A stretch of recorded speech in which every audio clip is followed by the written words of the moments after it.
The phone buzzed against my thigh, a message from Ben. I almost ignored it, focused on folding Charlie's superhero shirts into neat squares, but something made me look. Maybe it was the late hour, or the fact that Ben was supposedly in a meeting.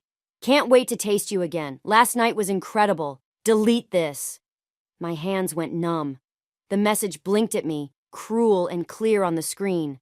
The contact name above it read, Laura M. Ben had sent it to me by mistake. Laura, our next-door neighbor, the woman who borrowed cups of sugar and watched Charlie when I had dental appointments. I sat down hard on Charlie's bed, his Batman comforter crinkling under my weight. The laundry basket toppled, spilling clean clothes across the floor. My mind raced through 1,000 tiny moments, the lingering conversations over the fence, the way they laughed too long at each other's jokes at neighborhood barbecues, the late meetings that had become more frequent. "Mom?" Charlie's voice came from the doorway. "Are you okay?" I looked up at my 10-year-old son, his face pinched with concern. He was so much like his father. Same dark eyes, same worried furrow between his brows. The similarity made my stomach turn. "Just tired, honey.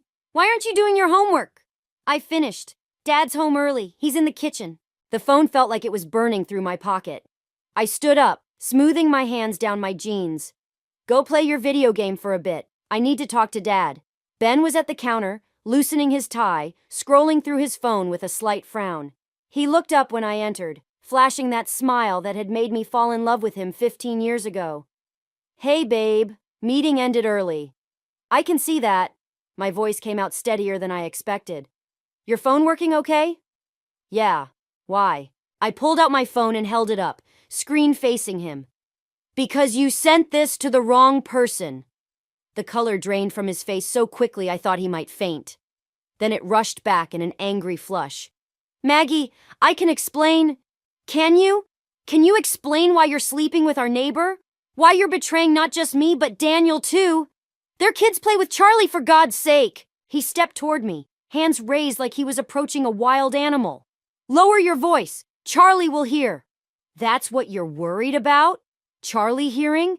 Not the fact that you've destroyed our family?"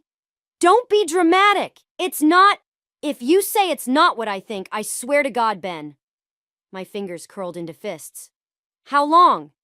He ran a hand through his hair, a nervous gesture I used to find endearing. "A few months. It just happened. We never meant—" "A few months," I repeated. The words tasted like ash. Through the window, I could see Laura's house, her perfectly maintained garden, the swing set where our children played together. "Get out!" "What?" "Get out of this house, now, before I do something we'll both regret. This is my house, too. You can't just watch me." I pulled out my phone again. "Should I forward this message to Daniel? To the whole neighborhood? To your boss?" His face hardened. "You wouldn't dare." "Try me. The Ben I thought I knew wouldn't dare sleep with our neighbor either. So clearly I don't know what either of us is capable of anymore." We stood there, the granite counter between us like a battle line. From upstairs came the muffled sounds of Charlie's video game, the cheerful music a jarring contrast to the moment. Finally, Ben grabbed his keys. "We need to talk about this rationally. When you've calmed down, get out!" He left, the door clicking shut behind him with surprising gentleness. I waited until I heard his car start before I let myself shake. Let the tears come. My phone buzzed again. Another message from Ben. Probably more excuses, more lies. I deleted it without reading it. Then I opened my contacts and scrolled to Emily's name. My finger hovered over the call button as I stared out the window at Laura's house, where a light had just come on upstairs. This wasn't over. Not by a long shot. Emily arrived with 2 bottles of wine and a fierce expression that said she was ready for war. We sat in my kitchen, the house eerily quiet without Charlie, who was at his first sleepover since everything happened. "He's trying to get back in?" Emily poured generously into both glasses. "Every day." I took a long sip. "He left another message this morning about working things out for Charlie's sake. As if destroying our family was somehow in Charlie's best interest." "Classic manipulation!" Emily's phone buzzed. She glanced at it, then set it face down. "How's Charlie handling it?" "He's quiet. Too quiet. Yesterday he asked if we could still go to the Mitchells' pool party next weekend." The wine turned bitter in my mouth. "Can you imagine?" Standing there watching Laura parade around in her designer swimsuit, pretending she hasn't been sleeping with my husband? Don't go! Send Charlie with me and Kevin. Before I could respond, movement caught my eye through the window. Daniel Mitchell was in his driveway, loading boxes into his car. Even from here, I could see the tension in his shoulders, the mechanical way he moved. He knows, I said suddenly. Daniel knows, or at least suspects. Emily followed my gaze. How can you tell? Because that's exactly how I looked 3 days ago before the text. Like I was sleepwalking through a nightmare I couldn't quite remember. A knock at the door made us both jump. Ben stood there, and my heart did that terrible lurch it always did now. Part love, part hatred, part crushing disappointment. I need to get some things, he said when I opened the door. Won't take long. Fine. I stepped aside, letting him pass. Emily's presence seemed to throw him off balance. He headed upstairs while Emily and I watched in silence. A few minutes later, he came down with a duffel bag. Where are you staying? I asked, hating that I cared enough to ask. The Marriott downtown. He hesitated. Charlie's at Tommy's? Yes. Good. That's good. He shifted the bag on his shoulder. Maggie, can we talk? Privately? Anything you need to say, you can say in front of Emily. His jaw tightened. This isn't helping anyone. We need to discuss this rationally, like adults. Think about Charlie. Don't! My voice cracked. Don't you dare use our son to justify what you did. I'm not justifying anything. But this Cold War isn't sustainable. Laura and I... Get out! Emily stood up, her voice low and dangerous. Now! He left, the door closing with that same infuriating gentleness. Through the window, I watched him walk to his car. As he pulled away, Daniel Mitchell appeared at the end of his driveway, staring after Ben's car with an expression I recognized all too well. I need to talk to him, I said. Daniel, are you sure that's wise? He deserves to know. And maybe... I trailed off, watching Daniel return to his boxes. Maybe we can help each other. Be careful, Emily warned. Revenge might feel good, but it can consume you. This isn't about revenge. But even as I said it, I knew it wasn't entirely true. It's about justice, about consequences. Later that night, after Emily left, I sat in Charlie's room, folding the last of his laundry. My phone buzzed with a text from an unknown number. I know about Ben and Laura. We should talk. Daniel. I stared at the message for a long time, thinking about consequences and justice and the thin line between the two. Through the window, I could see Laura's silhouette moving behind their bedroom curtains, probably getting ready for bed, probably thinking she was safe in her perfect little world. I typed back, tomorrow, coffee shop on Main, 10 a.m. The response came immediately. I'll be there. I put the phone down and picked up Charlie's favorite stuffed dinosaur, the one he'd had since he was 3. Everything I did now would affect him, would shape his understanding of love and trust and family. But so would letting Ben and Laura's betrayal go unpunished. The dinosaur stared back at me with its worn button eyes, offering no answers. But I already knew what I had to do. Daniel's laptop screen cast a blue glow across his face as he pulled up the bank statements. We sat in his home office, the house empty while Laura took their kids to soccer practice. The irony wasn't lost on me. Here we were, 2 betrayed spouses, hunched over financial records like detectives. There, he pointed to a series of transactions. Every month for the past 6 months, Laura's been transferring $5,000 to an account I've never seen before. My throat tightened.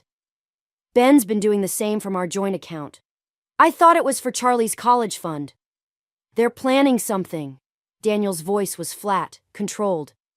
These transfers started right around the time the affair began, I finished. The pieces were falling into place like a twisted puzzle.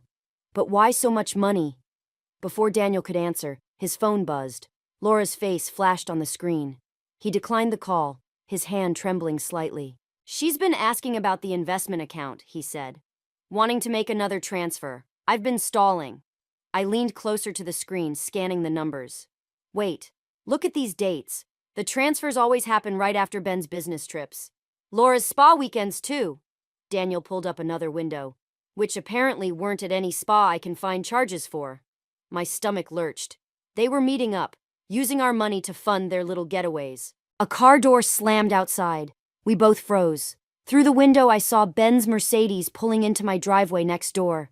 He got out, carrying a gift bag with bright tissue paper sprouting from the top.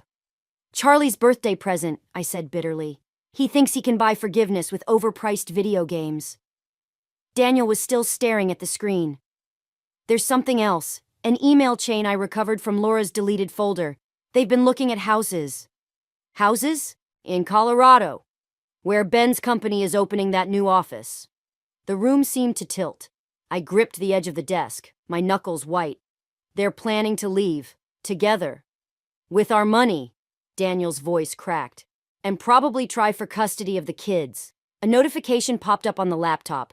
An email from Laura to Ben sent an hour ago. Everything's set for next month. Dee doesn't suspect anything. Can't wait to start our new life. Love you. The casual cruelty of it, the complete disregard for the lives they were destroying, hit me like a physical blow. I stood up so quickly my chair toppled backward. I need Ben's laptop, I said. He always leaves it in his home office when he visits Charlie. Daniel looked up sharply. What are you thinking? That it's time to stop being victims. I moved toward the door. Cover for me if Laura comes back. I slipped out of Daniel's house and into mine through the back door. Sure enough, I could hear Ben and Charlie upstairs, probably setting up whatever new game he'd bought. The sound of their laughter felt like glass in my chest. Ben's laptop was exactly where I knew it would be, charging on his desk. I'd watched him type his password countless times over the years. Charlie's birthday, plus the year we met. Sentimental, for a man planning to abandon his family. The folder wasn't hard to find. Ben had always been overconfident, never believing anyone would dare to look. Photos, emails, bank statements, real estate listings, everything Daniel and I needed to prove the depth of their betrayal. I heard footsteps on the stairs and quickly sent everything to my email, then closed the laptop. When Ben appeared in the doorway, I was standing at the window, watching Laura's car pull into her driveway. What are you doing in here? He asked, suspicion creeping into his voice. I turned to face him, surprising myself with how steady my voice was. Just remembering who you used to be, the man I thought you were. His face softened, that manipulative, practiced softness I now saw through completely. Maggie, I know things are difficult right now, but Charlie loved his present, I cut him off. Thank you for that, at least. I walked past him, our shoulders barely brushing. In my pocket, my phone buzzed with the confirmation that all the files had been received. Game on. The evidence sat in my inbox like a loaded gun. Every time I opened my laptop, I felt its weight, its potential for destruction. But something held me back from pulling the trigger. Charlie's voice drifted up from the backyard where he was playing with Laura's kids. The sounds stopped me cold. Their laughter, their innocent games, their world still whole and unshattered. My phone buzzed. Daniel. Laura's asking about the investment account again? Getting suspicious? We need to move soon. I watched through the window as Charlie showed Laura's youngest how to catch a baseball. The sight of them together made my chest ache. One revelation, and all of this would end, not just for Ben and Laura, but for their children too. The doorbell rang. Emily stood there with a determined look and a manila envelope. You need to see this, she said, pushing past me into the kitchen. Kevin handled Ben and Laura's mortgage refinance last month. He shouldn't show me client documents, but she spread papers across the counter. Look at the beneficiary information. My hands trembled as I read. They've already bought the house in Colorado, in both their names. There's more. Emily pointed to a paragraph near the bottom. They used Charlie's college fund as part of the down payment. The room spun. I gripped the counter, my knuckles white. That money was for his future. Maggie! Emily's voice softened. You have enough to destroy them both. Why are you waiting? Before I could answer, Charlie burst through the back door, face flushed with excitement. Mom, can Jake and Sarah come over tomorrow? Their mom said it's okay if you say yes. I looked at my son, really looked at him. He was smiling, but there was something careful in his eyes, like he was watching for cracks in my expression. We'll see, honey. Why don't you go get cleaned up for dinner? After he left, Emily gathered the papers. You can't protect him forever. The truth will come out eventually. I know. I sank into a chair. But what if my revenge hurts him more than their betrayal? The front door opened. Ben, using his key like he still had the right. He stopped short when he saw Emily. I need to talk to Maggie, he said. Alone. Emily squeezed my shoulder before leaving. Ben took her seat, looking more disheveled than usual. The transfer to Colorado is happening sooner than expected. Next week. He wouldn't meet my eyes. I want Charlie to come with me. The calm in my voice surprised me. You want to take our son away from his school, his friends, his home? He'll adjust. Kids are resilient. Like he'll adjust to you living with Laura? To watching you destroy 2 families? His head snapped up. What are you talking about? I pulled out my phone, opened the folder of evidence. Should we start with the house you bought together? Or the money you stole from Charlie's future? The color drained from his face. You had no right to protect my son? To expose your lies? I stood up, my shadow falling across him. You want a war, Ben? Because I have the nuclear option right here. Think about what you're doing, he said, but his voice shook. Think about Charlie. I am thinking about Charlie. I'm thinking about the day he'll learn what kind of man his father really is. I moved toward the door. You have 24 hours to tell Laura it's over and transfer the college fund back. Or everyone sees everything. You're bluffing. I opened the door. Try me. After he left, I called Daniel. We need to meet tonight. I'm ready, he said. Whatever it takes. I ended the call and walked upstairs to Charlie's room. He was sitting on his bed, clutching his dinosaur, and I knew he'd heard everything. Mom? His voice was small. Are we going to Colorado? I sat beside him, pulling him close. No, honey, we're staying right here, and I promise you, everything's going to be okay. It wasn't exactly a lie. Things would be okay, just not in the way anyone expected. Not even me. The annual neighborhood block party loomed ahead like an execution date. I sat in Daniel's garage, surrounded by strings of party lights we were testing, each bulb casting shadows that danced like accusations across the walls. Ben hasn't transferred the money back, I said, untangling another strand. And Laura's still planning to host the party. Daniel's laugh was hollow. Of course she is. Can't let anyone suspect her perfect life is falling apart. He checked his phone. The company announcement about the Colorado office goes out Monday. A light bulb shattered in my hand. I barely felt the sting. We can't wait any longer, Daniel said, watching me brush glass from my palm. They're going to take everything if we don't move first. The garage door opened, and Laura walked in, wearing her signature perfect smile. There you are, Daniel. Margaret, I didn't expect to see you here. Just helping with party prep. I held up the lights, letting her see the blood on my hand. Her smile flickered. How neighborly. Though I was hoping to discuss the party details with Daniel privately. No secrets between neighbors, right? The words tasted like poison. Laura's phone chimed. She glanced at it, and for a split second her mask slipped. Fear flashed across her face. Everything okay? Daniel asked, his voice carefully neutral. Fine, just work. She backed toward the door. I need to make some calls. After she left, Daniel showed me his laptop screen. A program was running, tracking Laura's phone activity. That message was from Ben. They're getting nervous. Good. I pulled up the event details on my phone. The block party's always the same. Laura makes her speech thanking everyone for being such wonderful neighbors. This year she'll have a different kind of audience participation. You're sure about this? Once we start... They're planning to announce their relationship at the office on Monday, I cut in. Present it as a fresh start. 2 people who found love and handled things responsibly. They'll paint us as the bitter exes who couldn't let go. A car door slammed next door. Through the window I saw Ben entering our house. My house. Probably for another attempt at manipulating Charlie. Did you see the latest transfer? Daniel pulled up the bank records. They're moving more money, faster now. My phone buzzed with a text from Charlie. Dad says we're having a family meeting tonight. Do I have to go? Another message followed from Ben. We need to discuss Charlie's future, all of us. Bring Laura's mortgage paperwork if you want to talk about that too. The threat was clear. They were done waiting. The party's tomorrow, I said, standing up. Time to give them the audience they deserve. I walked home, each step feeling heavier than the last. Through the kitchen window, I could see Ben sitting with Charlie at the dinner table, probably spinning more lies about our happy future in Colorado. Emily's words echoed in my head. You can't protect him forever. My phone buzzed again, Daniel sending the final piece of evidence we'd uncovered. An email chain between Ben and Laura discussing how to handle the unfortunate necessity of separating their children from their unstable parents. They weren't just planning to take our money and our dignity. They were going to take our children. I opened the door, watching Ben's face shift from fatherly concern to calculated wariness. Charlie looked between us, clutching his dinosaur like a shield. Perfect timing, Ben said. We were just discussing. Charlie, go upstairs, please. But Dad said, now, honey.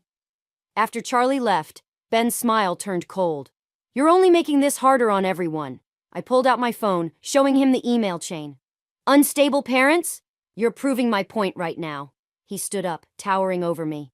Think carefully about your next move, Maggie. Some bells can't be unrung. I met his gaze, feeling oddly calm. Funny, I was about to say the same thing to you. Tomorrow, at the block party, everyone would know exactly who Ben and Laura really were. The thought should have brought satisfaction, but all I felt was a deep, hollow certainty. There would be no winners here, only survivors. The block party hummed with forced cheerfulness, strings of lights casting shadows across fake smiles and whispered conversations. I stood near the dessert table, watching Laura work the crowd like a politician, Ben hovering nearby with his practiced charm. Charlie tugged at my sleeve. Mom, can I go play with Jake and Sarah? Stay where I can see you. My voice sounded distant, even to myself. Emily appeared at my elbow, gripping a wine glass too tightly. Daniel's ready? Are you sure about this? Before I could answer, Laura clinked her glass, gathering everyone's attention. Thank you all for coming to our annual neighborhood celebration. I felt the USB drive in my pocket like a burning coal. Daniel stood by the makeshift stage, laptop ready, waiting for my signal. Our community is built on trust, friendship, and family values, Laura continued, her perfect smile never wavering. Now, I whispered into my phone. The projector screen behind Laura flickered to life. Her voice faltered as emails, bank statements, and photos began scrolling across it. The crowd's murmur shifted from confusion to shock. What is this? Laura's voice cracked. The truth. I stepped forward, my heart pounding. About the affair, about the stolen money, about your plans to take our children to Colorado. Ben moved toward the laptop, but Daniel blocked his path. Don't, Daniel said quietly. It's already been sent to everyone's phones. The crowd parted as I walked toward them, phones buzzing with notifications. Laura's mask cracked, revealing raw panic beneath. You're making a scene, Ben hissed. Think about Charlie. I am thinking about Charlie.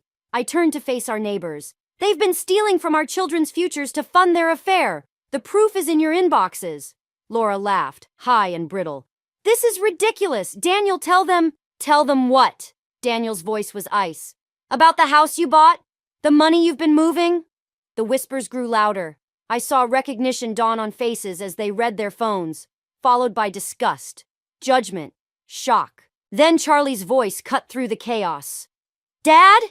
He stood at the edge of the crowd, clutching his dinosaur, staring at the screen where a particularly intimate email was displayed. Charlie, wait! Ben reached for him, but Charlie backed away. You said we were moving for your job. Charlie's voice trembled. You said Mom was being difficult. You lied. The moment fractured. Charlie turned and ran. Ben moved to follow, but I blocked his path.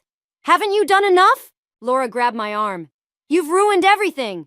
No, I said, shaking her off. You did that yourselves. But as I turned to follow Charlie, Ben's voice stopped me cold. I've already filed for emergency custody, claiming emotional instability. This little stunt proves my point.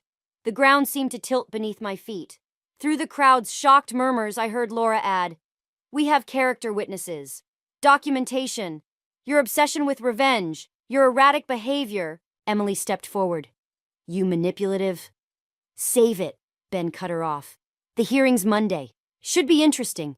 Explaining to a judge how you stalked and harassed us, invaded our privacy, turned our children against us. I looked around at the faces of our neighbors, some sympathetic, others uncertain, a few already turning away. What had seemed like justice now felt like a noose tightening around my neck. You won't win, I said, but my voice shook. Ben's smile was almost pitying. I already have. Come on, Laura. They left together, heads high, leaving me standing in the wreckage of my plan. Daniel touched my shoulder, but I barely felt it. Mom? Charlie's voice came from behind me, small and lost. Are they really taking me away?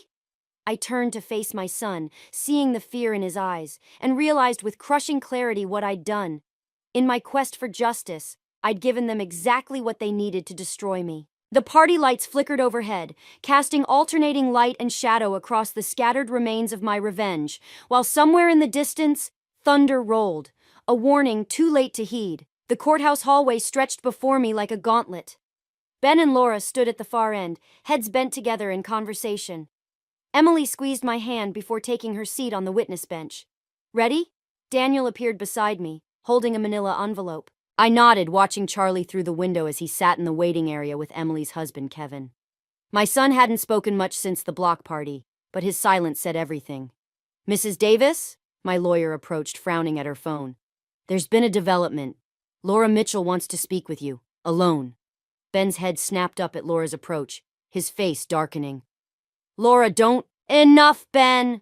Her perfect mask had cracked, revealing something raw underneath. She gestured to an empty conference room. Inside, Laura paced like a caged animal.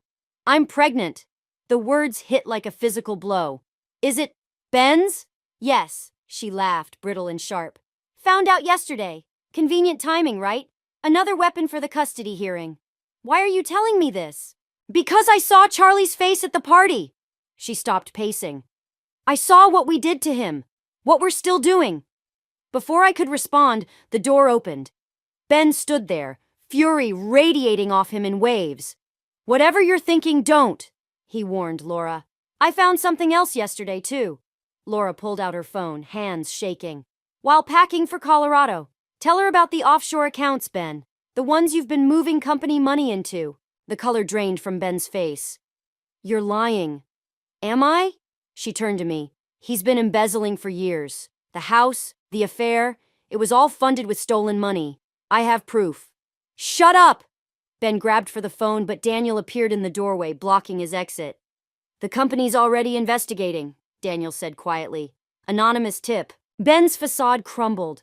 In that moment, I saw him clearly. Not the charming man I'd married, but a cornered animal, desperate and dangerous.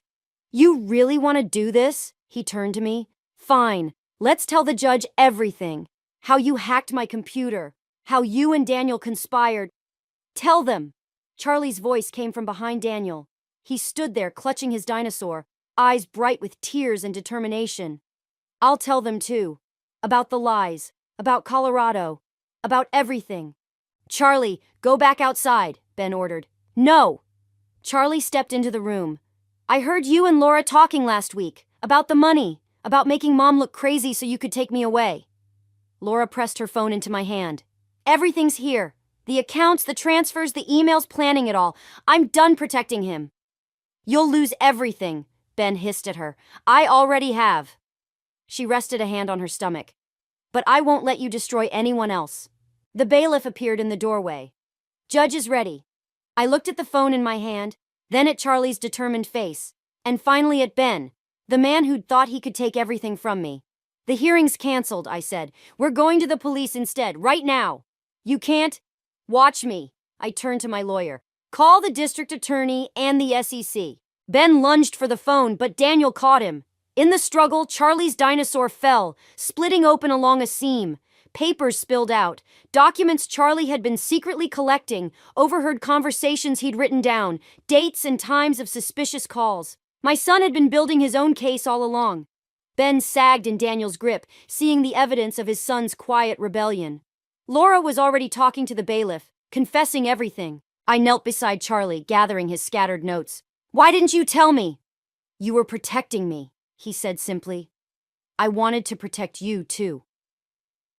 Outside the conference room, I heard the growing commotion as police arrived. Ben's carefully constructed world was crumbling, but Charlie's hand was warm in mine, anchoring me to what really mattered. Sometimes the best revenge isn't about destroying your enemies. It's about protecting what they never truly valued in the first place. The moving boxes made our living room look smaller. Charlie sat cross-legged on the floor, carefully wrapping his dinosaur collection in newspaper. Through the window, I could see Daniel loading his own moving truck, heading for a fresh start on the other side of town. Found something, Charlie said, pulling a crumpled paper from inside his favorite T-Rex. Another one of his secret notes, dated from before everything fell apart. I sat beside him, smoothing out the page. His childish handwriting documented a conversation between Ben and Laura about their Colorado dreams, followed by a simple question. Why isn't Mom enough? I don't need this anymore, Charlie said, balling up the paper. We're okay now, right? The newspaper headline on the coffee table caught my eye. Tech executive faces embezzlement charges. Ben's corporate headshot stared back at me, his practiced smile now seeming hollow. We're more than okay, I said, helping Charlie wrap another dinosaur. We're free. The doorbell rang. Laura stood there looking different, softer somehow, her perfect facade replaced by something more human. Her pregnancy was starting to show. The company's releasing the recovered funds, she said, holding out an envelope. Your portion of what Ben stole. Daniel has his too. I took the envelope without opening it. How are you doing? Taking it day by day. She touched her stomach. The baby deserves better than a prison visiting room, but she'll know the truth when she's old enough. No more perfect lies. Charlie appeared in the doorway. Is it a girl? Laura nodded, tears threatening. Would you like to be her honorary big brother? Help her understand things someday? Maybe, Charlie said, considering. If Mom says it's okay. The simple trust in his voice made my throat tight. After everything, he still looked to me for guidance, for protection. We'll see, I said. One day at a time. After Laura left, I found Charlie in his room, placing his last dinosaur in a box. The empty house next door cast long shadows across his wall. Mom? He held out a sealed envelope. I wrote this during the court stuff, when I was scared about everything. Inside was a letter, written in his careful school penmanship. Dear Mom, I know you think you have to be strong all the time, but I saw you crying when you thought I was asleep. It's okay. You taught me that being strong means telling the truth, even when it hurts. You're the strongest person I know. Love, Charlie. I didn't give it to you then, he said, but I want you to have it now. I pulled him close, breathing in the familiar scent of his hair. Outside, a moving truck engine started, Daniel beginning his own journey toward healing. Emily's car pulled into our driveway, right where Ben's Mercedes used to park. She'd been helping us pack, preparing for our move to the smaller house across town. Not running away, just starting fresh. Ready for pizza? She called through the window. Kevin's bringing Charlie's favorite, Charlie brightened. Can we eat it picnic style, since all the furniture's packed? Perfect idea. As Charlie ran downstairs, I looked around his half-packed room. The dinosaur collection was safely boxed, but one remained on his windowsill. The T-Rex with the split seam, the one that had carried his secret evidence. He'd repaired it carefully, the stitches small and precise. Like the dinosaur, we weren't broken anymore. Changed, scarred maybe, but stronger where we'd been mended. I picked up another box, feeling its weight, not just possessions, but memories. Lessons learned, truths finally spoken. Below, Charlie's laughter mixed with Emily's voice, the sound of our chosen family coming together. Some would call it karma, how everything turned out. But standing there, surrounded by the pieces of our new life waiting to be unpacked, I realized it was something simpler. It was justice, yes. But more than that, it was freedom. The freedom to be imperfect, to be honest, to be ourselves. And that was better than any revenge could ever be.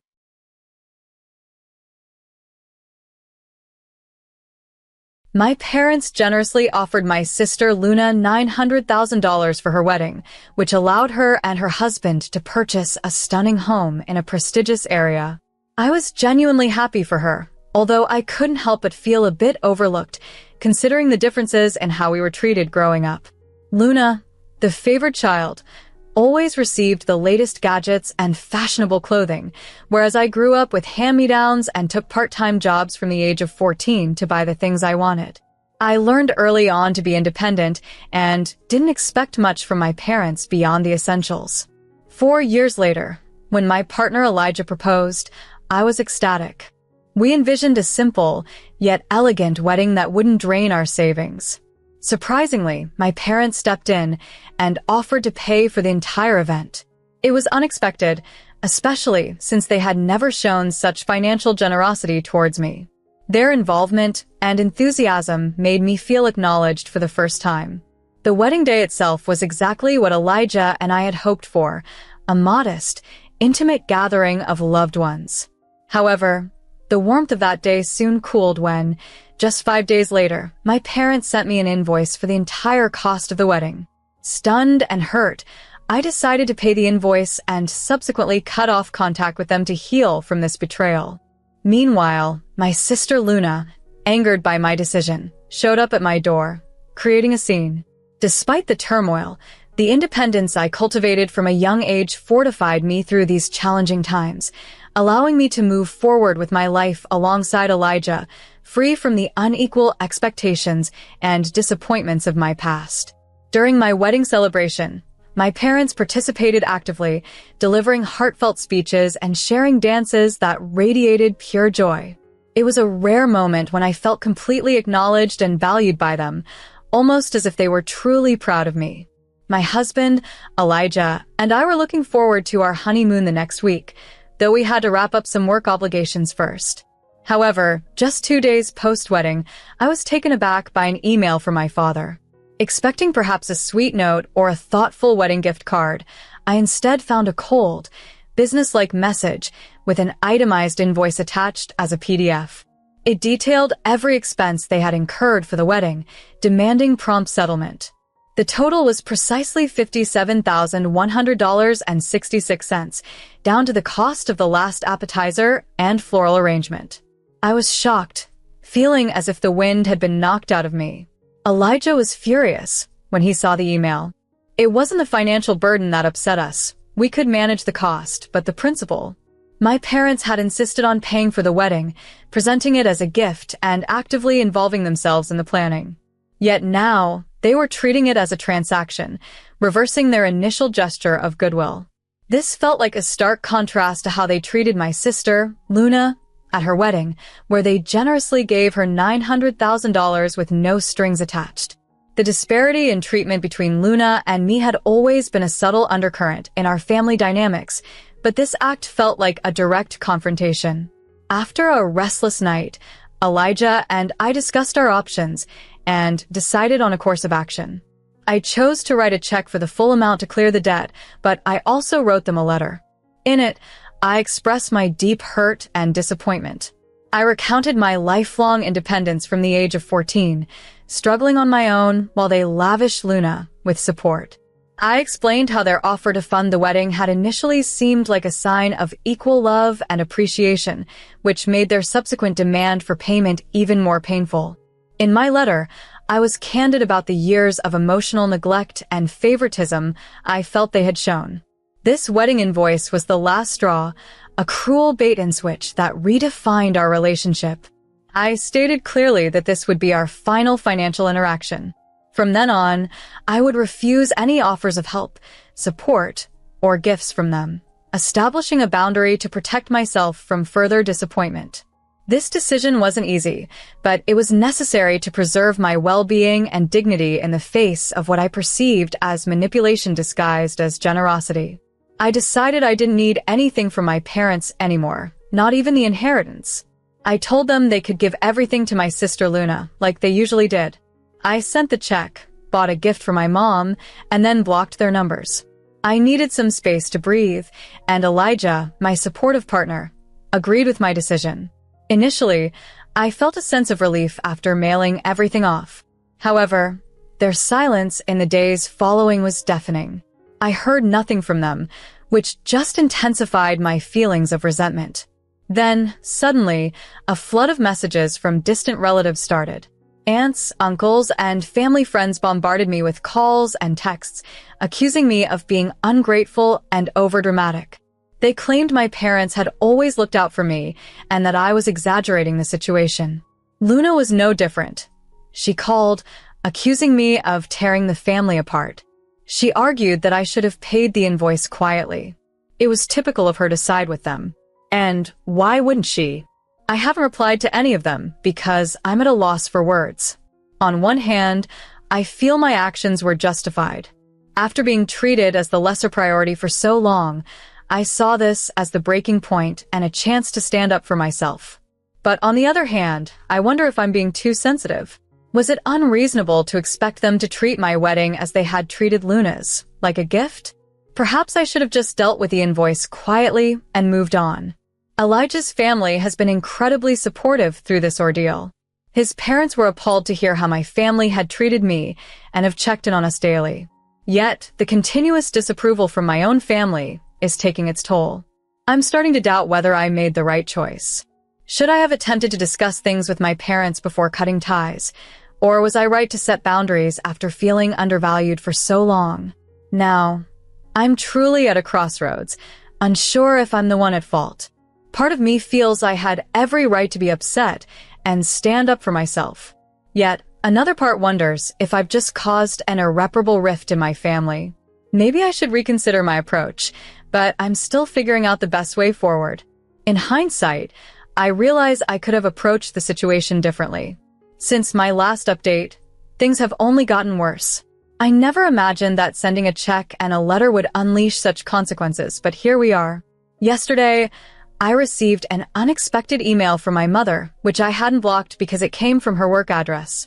The email was lengthy and preachy, revealing that the invoice they had sent was not meant to be taken seriously.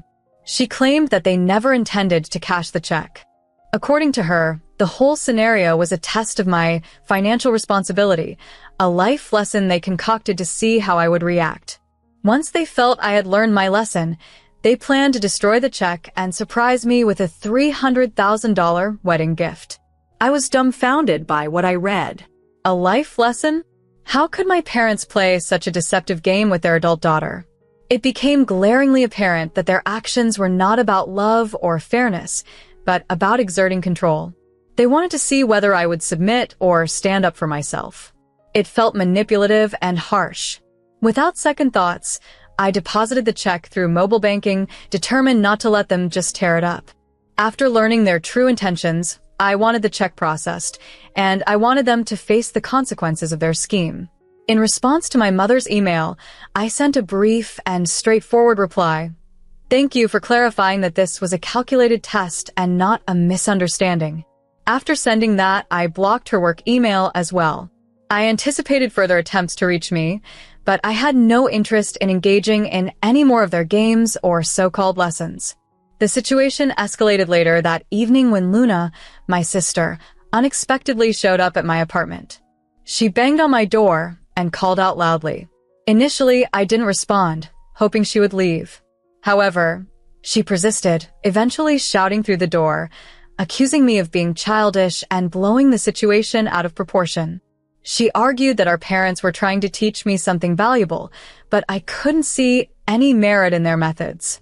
My parents had always been concerned about my spending habits, and in an effort to teach me responsibility, they made some decisions that didn't sit well with me. When Luna, of all people, criticized me for my reaction to their methods, I was infuriated. Despite never having paid her own phone bill or worked without our parents' financial support, she had the nerve to preach to me about financial prudence. As she continued to scold me, I quietly began to record our conversation on my phone, unsure of what might happen next, but wanting to have evidence in case things escalated further. Luna claimed that I was causing a rift in the family over something minor and insisted that I should apologize to our parents and move past it. She maintained that they had always tried their best for us and that the entire situation was my fault for overreacting. I chose not to reply or even open the door, but simply sat there, listening and seething in silence. After what seemed like forever, she stormed off, but not without labeling me selfish and accusing me of trying to sever family ties over financial issues. Once she left, the silence weighed heavily on me. Luna's outburst only deepened my conviction that she would always side with them, regardless of how unfair or painful their actions might be. That evening, my phone was bombarded with messages from extended family members. It appeared that Luna had spoken to my parents immediately after leaving and had mobilized them against me. I received texts from aunts, uncles, and even some family friends, all echoing the same sentiments. I was ungrateful. I was stirring up needless trouble, and I needed to apologize for my behavior. One message, from an aunt I hadn't communicated with in years, stood out. She told me I was fortunate to have parents who cared enough to teach me these lessons, and that I should be thankful. I was taken aback by how quickly everyone sided against me, assuming my parents were correct simply because they held financial power. It seemed as though no one took into account the emotional manipulation or the long-standing favoritism I endured. Instead, all that mattered to them was that I appeared to be rejecting what they saw as my parents' generous offer. This reaction deeply troubled Elijah. He could see the toll it was taking on me. He frequently suggested that I might want to step away from social media and shut off my phone for a while to find some tranquility. Elijah also reminded me of the countless times my parents had shown a clear preference for my sister, Luna, and how they often used their wealth to wield control over us. The most exasperating part was the lack of clarity. My parents didn't reach out to clarify their stance. They seemed content with their version of events, casting themselves as misunderstood benefactors and me as the unappreciative daughter who had exaggerated the whole situation. I began to question my approach. Perhaps I shouldn't have sent that confrontational letter or blocked them. Maybe a face-to-face conversation would have been more productive, though experience reminded me how those discussions typically unfolded. My feelings would get twisted around, and I'd end up apologizing for feeling wounded. It was a draining cycle I had been trapped in for years, and I wasn't sure I had the strength to endure it again.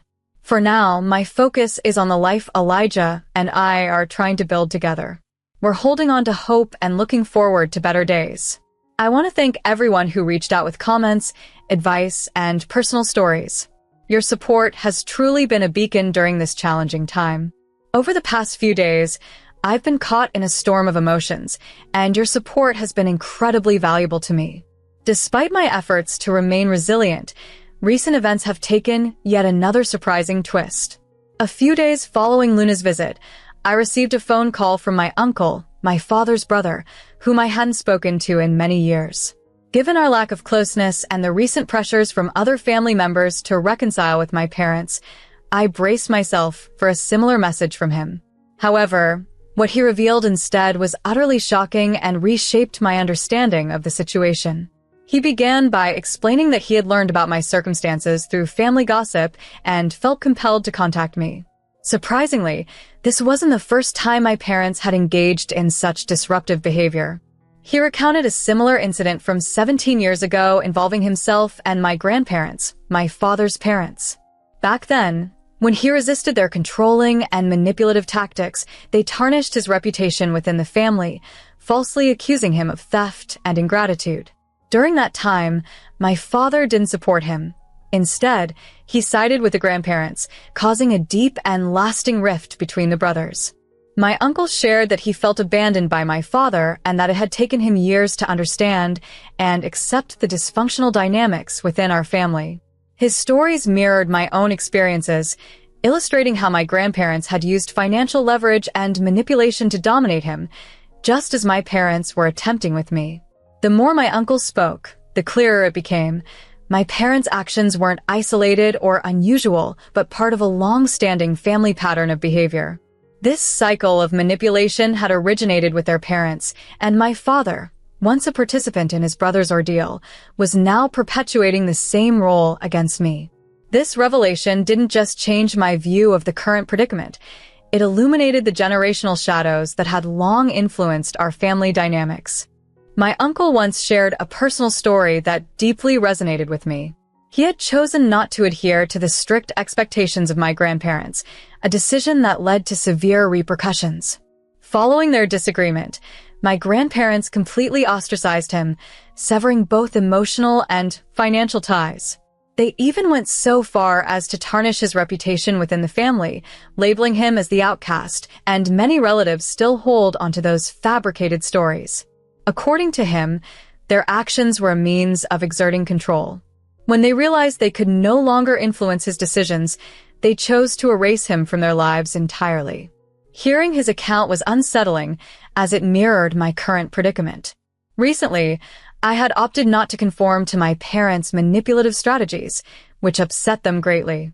Instead of seeking to understand my point of view, they turned the family against me. This ordeal illuminated the pervasive and toxic cycle within our family dynamics, deeply rooted in control and manipulation. During my discussion with my uncle, I was left to ponder the entirety of his experiences and their implications. It occurred to me that perhaps my father's stern behavior might be fueled by guilt, suspecting that he had unjustly abandoned his own brother. Perhaps he was now overcompensating by reinforcing those same manipulative tactics. This revelation made me realize that my relationship with my parents and my sister Luna had always been predicated on an obligation they felt we owed them. Any deviation from this prescribed role was viewed as an act of betrayal. The more I reflected on these insights, the more evident it became that the issue is not about me, but rather about them, their unresolved conflicts and the unhealthy patterns they had inherited from their parents. In the ensuing days, the family dynamics intensified, with Luna particularly active in rallying relatives against me.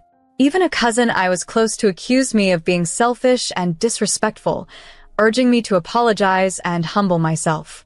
This entire experience forced me to confront the deep-seated issues within my family, recognizing the need for change and understanding beyond just adhering to imposed expectations.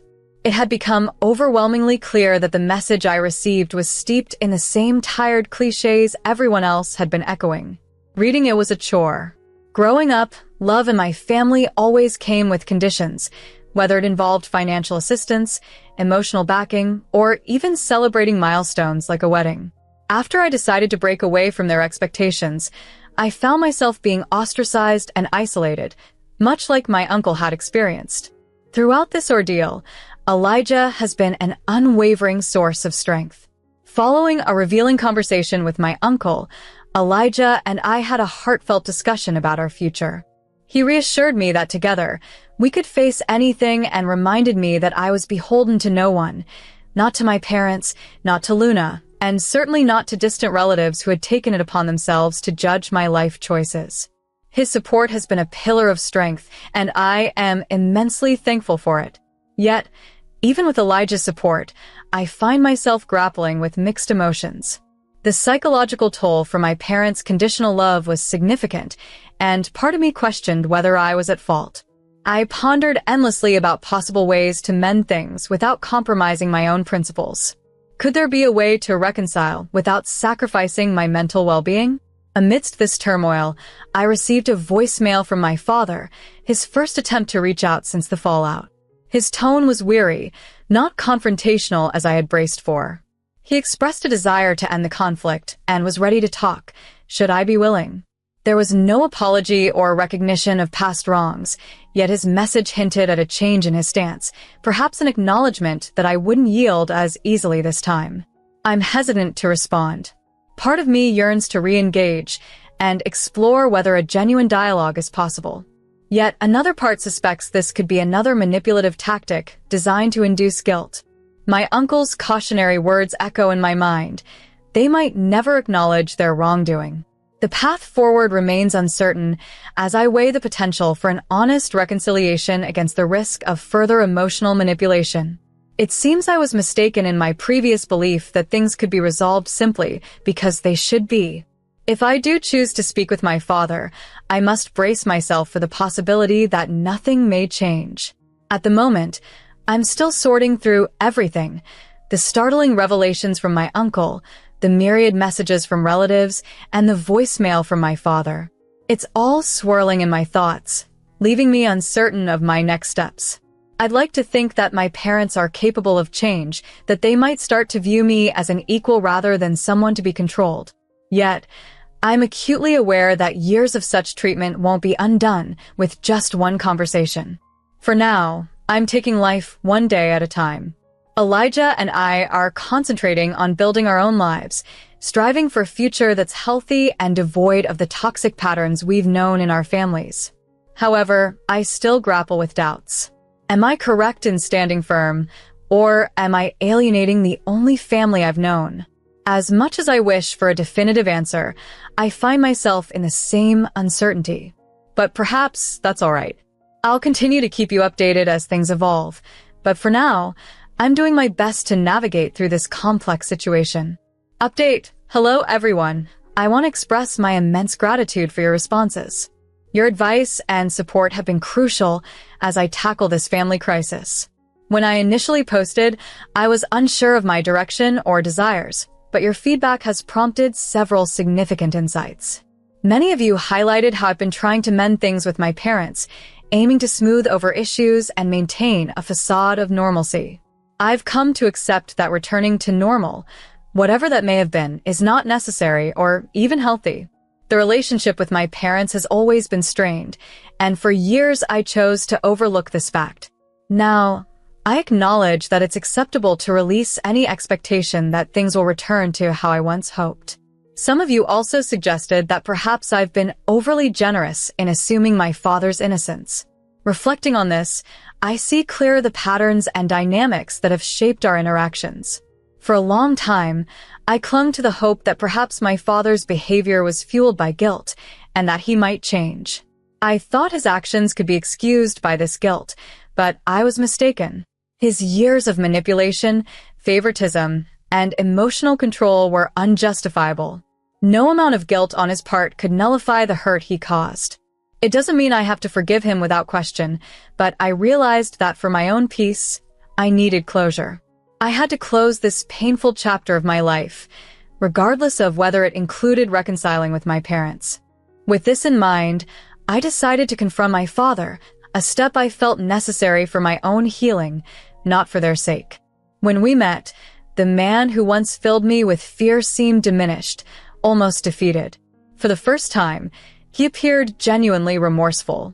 He didn't explicitly say, "I'm sorry," but he expressed regret about the mishaps during the wedding and acknowledged the unfair treatment from my mother and sister, Luna. He even took steps to ease my discomfort by asking relatives to give me space. Unexpectedly, he attempted to return the money I had sent to cover wedding expenses. He slid the check across the table, explaining that he and my mother wanted to make amends. However, I was ready for this. I firmly refused to take the money back, explaining that our issues weren't just about money. They were about a lifetime of being made to feel inferior and the emotional strain it caused. I made it clear that returning the money couldn't undo the years of neglect and emotional turmoil. When I refused the money, I saw frustration in his eyes, as if he was at a loss for how else to express his regret. Perhaps, to him, offering the money was a symbol of his apology, but it failed to address the deeper, long-standing issues. After I insisted that I wouldn't take the money, he sat in silence for a while. Then, with a sense of desperation, he expressed his fear of losing me. He acknowledged that things had escalated too far, and he didn't want our family to fall apart. Although he seemed sincere, I knew that true reconciliation wasn't what I wanted, not in the way he hoped. I wasn't interested in returning to how things were or pretending everything could be magically fixed. What I needed was distance, a significant break from the toxic dynamics that had plagued our relationship for so long. I told him I needed to step away from the family, explaining that this meeting was about finding personal closure rather than mending our relationship. In a recent conversation, I made it clear that I wasn't just going to forgive and forget. I emphasized my need for time to heal at my own pace. Surprisingly, he didn't argue or try to persuade me to return. Instead, he simply acknowledged my feelings. This, in its own way, felt like an apology.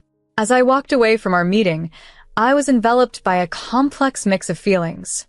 I wasn't angry, nor was I completely at ease. I had hoped the meeting might bring some closure, but real closure is seldom as straightforward and clean as we'd like. There was no dramatic resolution, no tearful reconciliations or emotional epiphanies. It was over. I had spoken my piece, and now moving forward was up to me. Since then, I've taken several steps to safeguard my mental well-being. I've distanced myself from more family members who continued to stress me about the ordeal.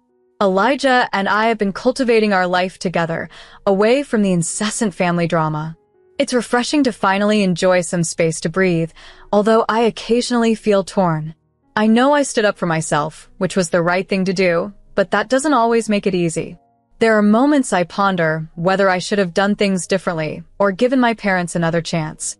However, remembering years of feeling inadequate reinforces my conviction that I deserve better. Luna hasn't reached out since the meeting with my father. I think she's still heard about how things unfolded, but I'm no longer interested in mending that relationship. She has shown where her priorities lie, and I've come to terms with the fact that we will never have the close relationship I once imagined. Letting go of that hope has been tough, yet liberating. As for my father, his regret seemed genuine, but I'm unsure if it's sufficient for rebuilding our relationship. For now, I'm focusing on my own well-being and happiness. This ordeal has taught me the importance of putting myself first. So, that's my current stance. It's not the happily ever after I might have wished for, but it's the conclusion I needed. Sometimes that's all you can ask for. Thank you to everyone who has supported me through this journey. Your support means more to me than words can express.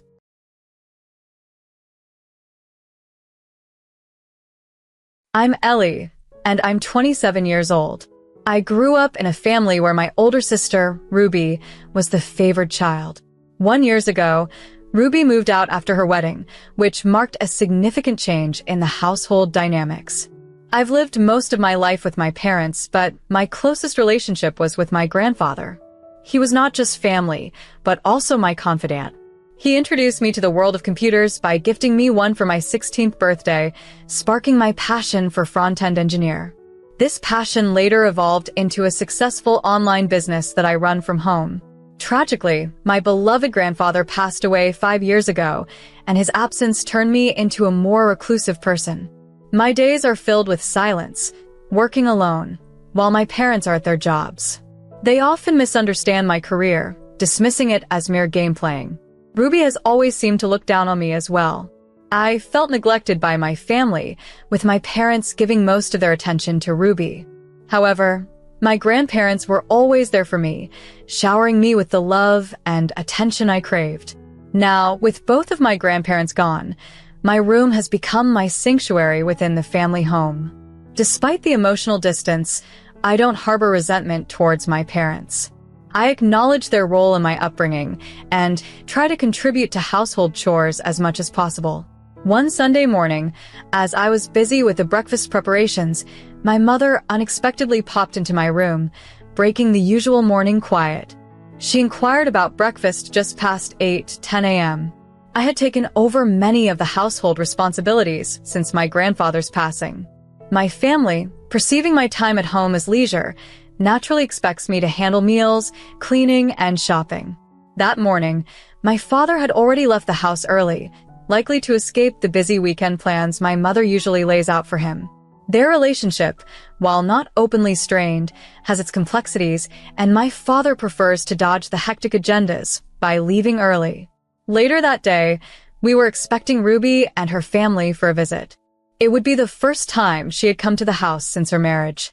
Despite the time apart and her previous indifference towards me, I felt a mix of anticipation and anxiety about seeing her and meeting my nephew. Ruby's visit, prompted by something important she wanted to discuss, was a rare occasion. I planned to prepare a special lunch, hoping to bridge the gap that had formed over the years. I hadn't yet received the grocery money for this month, so I approached Mom to inquire. "Mom, could I get the grocery money for this month? I'm planning to go shopping soon." She seemed puzzled. "Didn't you get it from your dad? He mentioned he gave it to you, but I don't have any money. Last month, I only got $50. I really need the full amount this time." My plea was met with frustration. She thrust $70 onto the table. "If you manage things better, we wouldn't be in this situation. How long will you keep fooling around? I know you say you're working, but it sounds like excuses. You're just earning pocket change, not a living. Stop saying you're working when you can't support yourself." Her words stung, but she continued, "Here's some money. Get the rest from your dad." With that, she left abruptly, slamming the door behind her. Exhaling deeply, I returned to my tasks. Once I found a good place to pause, I went shopping, albeit with a heavy heart. I hurried to finish by early afternoon, knowing my sister Ruby would be arriving soon. Once back home, I began preparing dinner while Mom relaxed in front of the TV. Dad returned shortly before lunchtime, and right on cue, the doorbell rang. "Ruby, so glad you could make it. Come in quickly." Mom's voice filled with excitement. "It feels nostalgic to be back home after such a long time," Ruby said as she entered. I noticed her decked out in designer clothes, makeup perfectly done, still carrying that smug smile. "I'm exhausted," Ruby declared, collapsing onto the sofa. I glanced over to see my nephew in Mom's arms, his wide eyes taking in his surroundings. Mom's tone was sharp. "Ellie, stop dawdling and get lunch ready." I heard Ruby's mocking tone next. "Mom, do you still have Ellie do all the housework?" "Of course," Mom replied. "She spends all day in her room anyway, so she might as well be useful." That's true.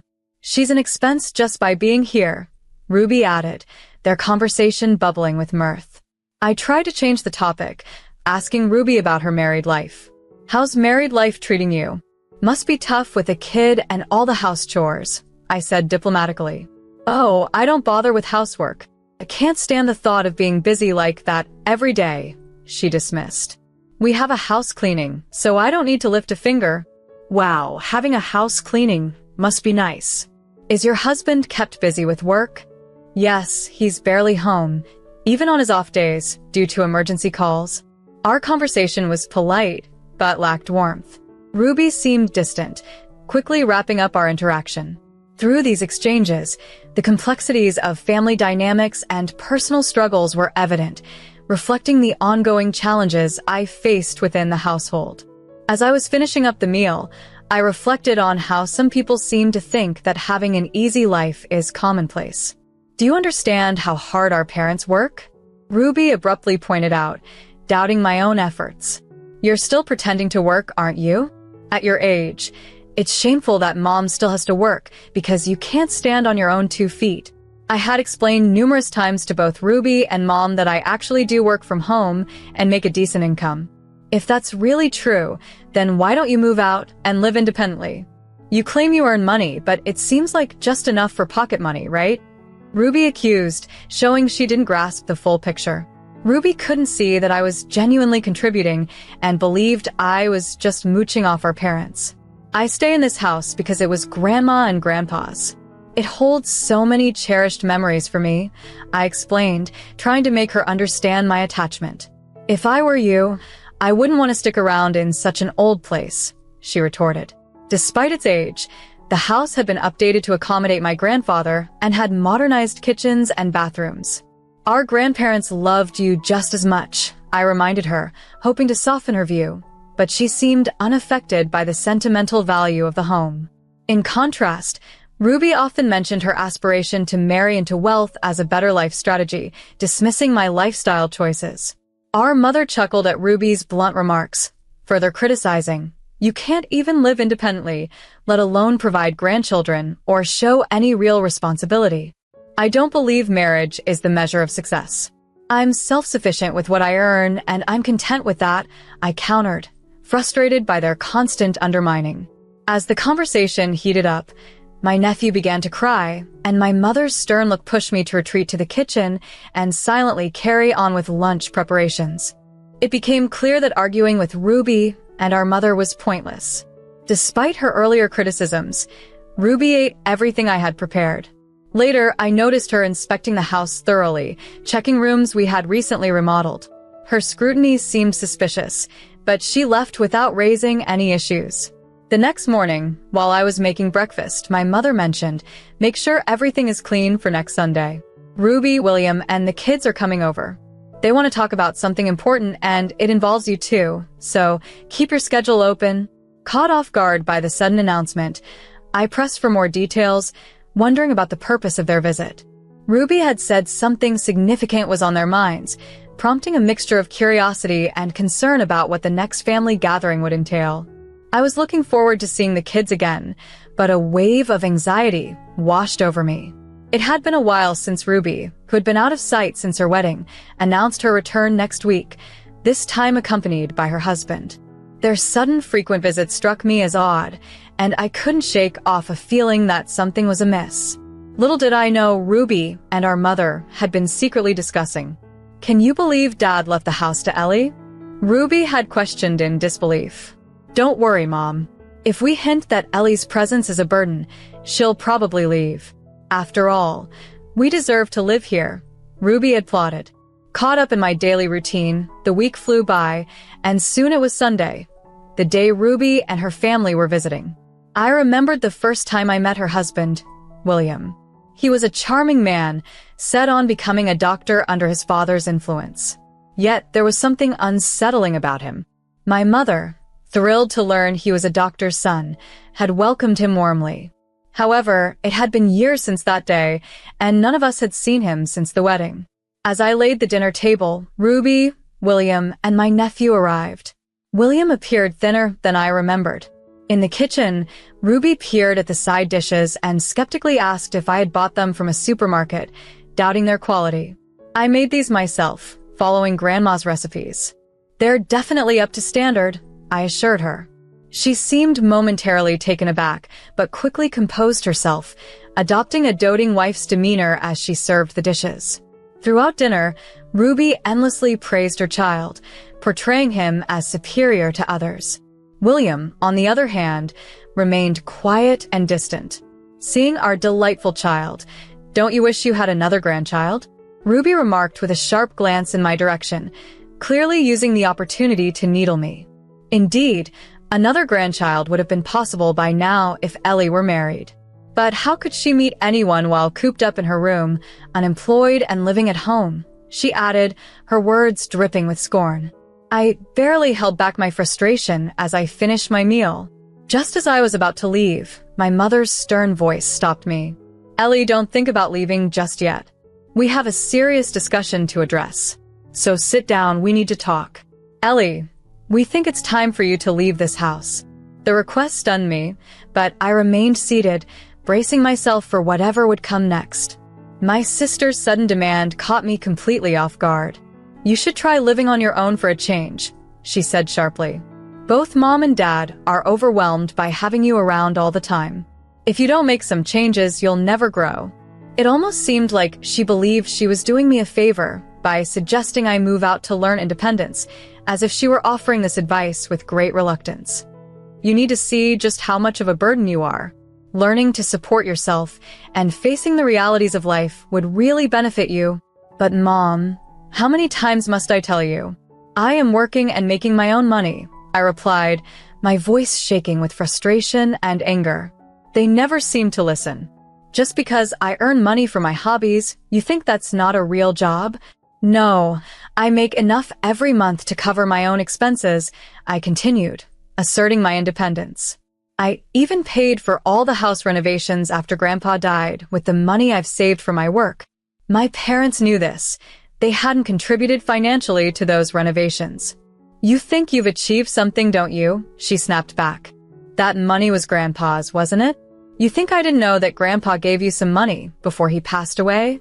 Indeed, my grandfather had handed me a bank book shortly before his death, a testament to my grandparents' concerns about my future due to my parents' neglect.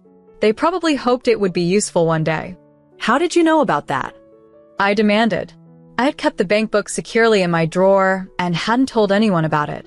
It's obvious, because I saw it in your drawer. I found it right away. But where did you hide the cash card? I couldn't withdraw any money. How could you do something like that? That's despicable, she accused. I stood there, stunned and deeply hurt.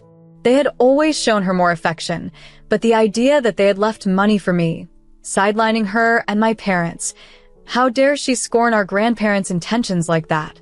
When they decided to leave the money behind, it was out of concern for my welfare, yet I couldn't help but feel belittled by their apparent disregard for my grandparents' intentions. My frustration grew as I pieced together the true reason behind my parents' silence about the renovation expenses. They must have been aware of the bank book all along and had always intended for me to handle the costs myself. They probably assumed I had already used the funds in the bank account to cover the renovations. Let's put the money issue aside for now, I thought.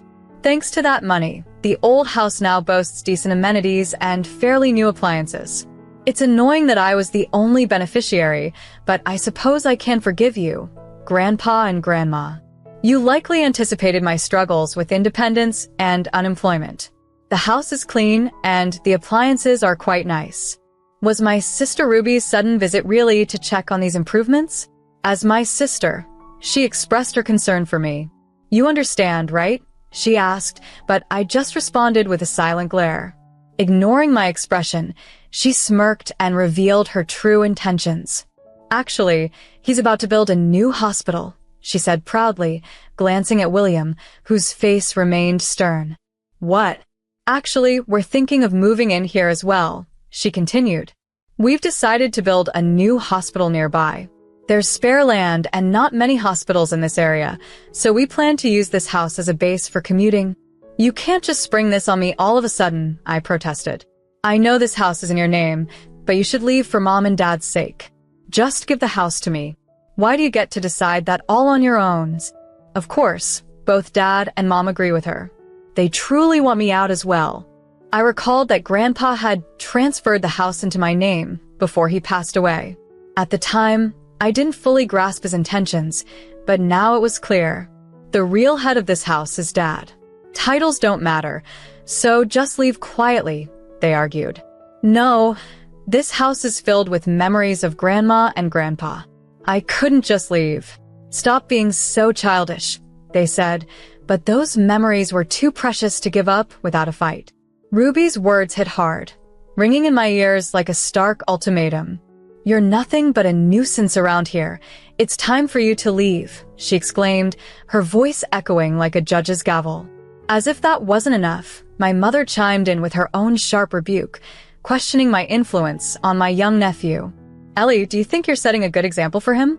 Do you want him to grow up seeing you dependent on others, not standing on your own 2 feet? Her words were cold and calculated, aimed to sting. My father, meanwhile, remained silent, his attention buried in his phone.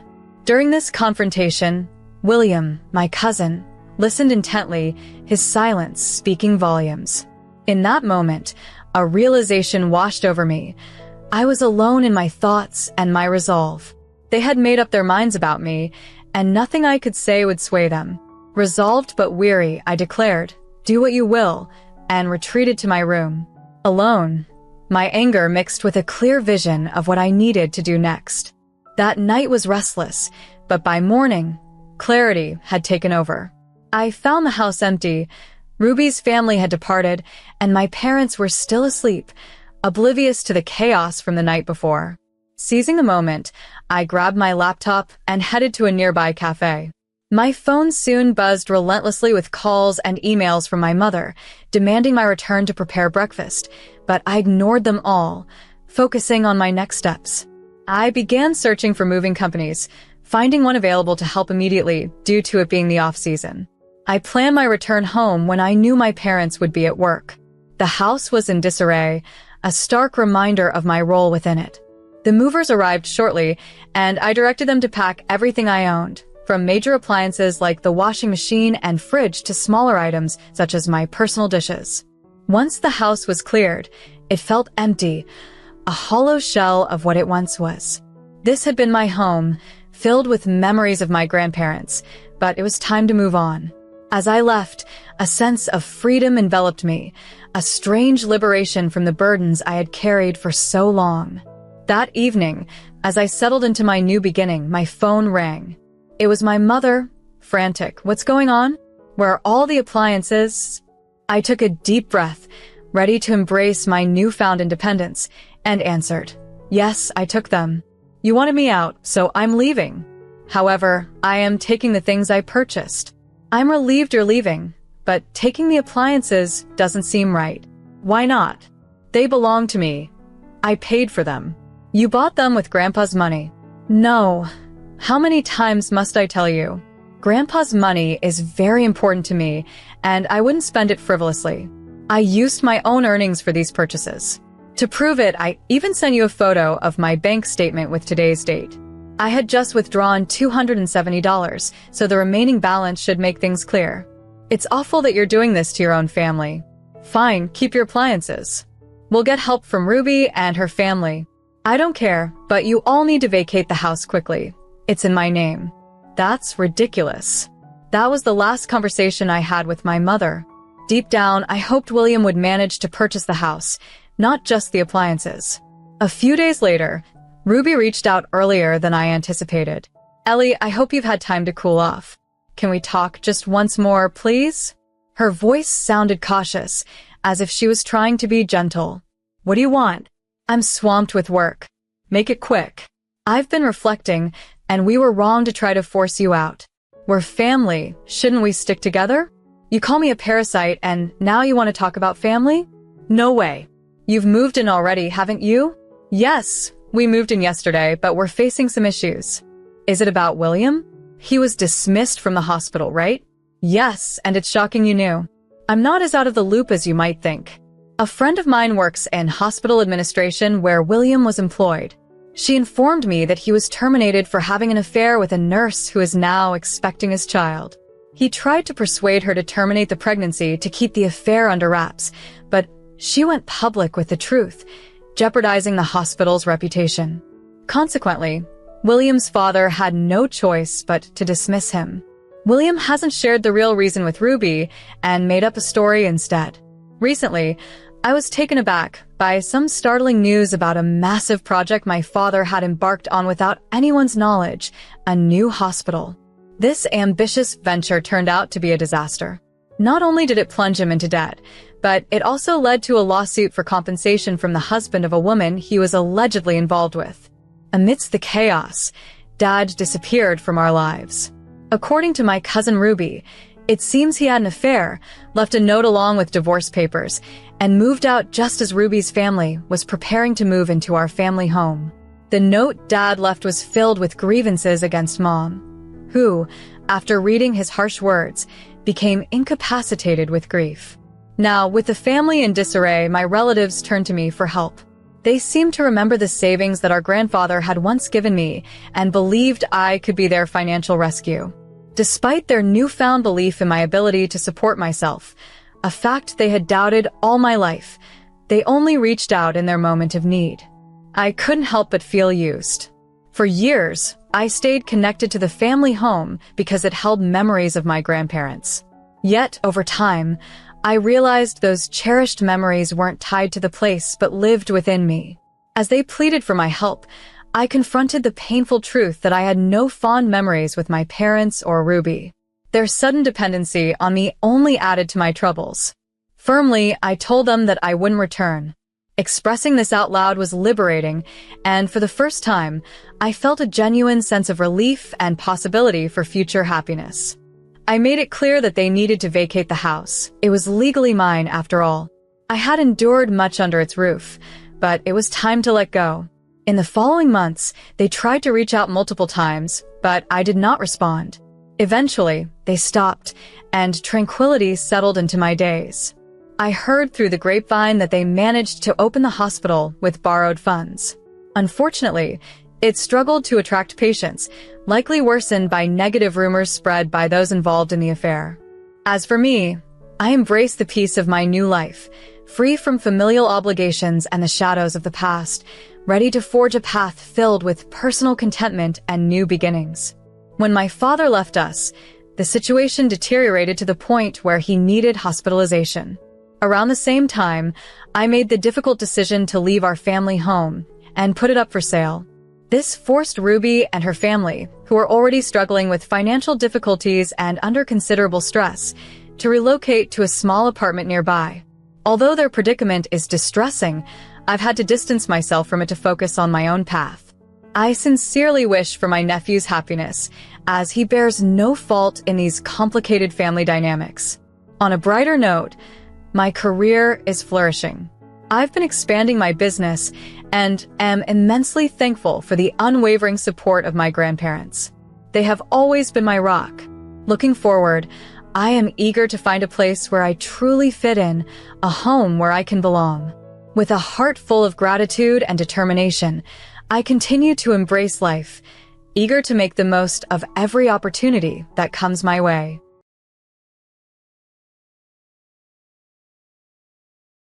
My name is Abigail. I am 25 years old. Yesterday marked a significant milestone in my life as I married my partner of 4 years in an intimate backyard wedding, coinciding with our 4th anniversary. Despite the small scale of the event, the significance of the date made rescheduling impossible. Everything from interior design assistant to server had been arranged, highlighting the impracticality of postponement. The shadow over this joyous occasion was cast by my father's absence. Initially, he cited a medical emergency, but under pressure, he revealed the true reason. He had opted to attend a camping trip organized by my brother, who visits only a few weeks each year. My father's decision was a clear choice of prioritizing time with my brother over my wedding day. He had even suggested that rescheduling my wedding would be a simple matter of notifying a few guests and vendors, a suggestion I found dismissive of the importance of this day to me. I had my stepdad walk me down the aisle, a decision that became emotionally charged when my father arrived after the ceremony.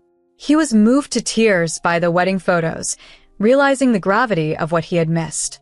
His emotional response led to a heart-wrenching conversation between us, culminating in his plea for a second ceremony to make amends.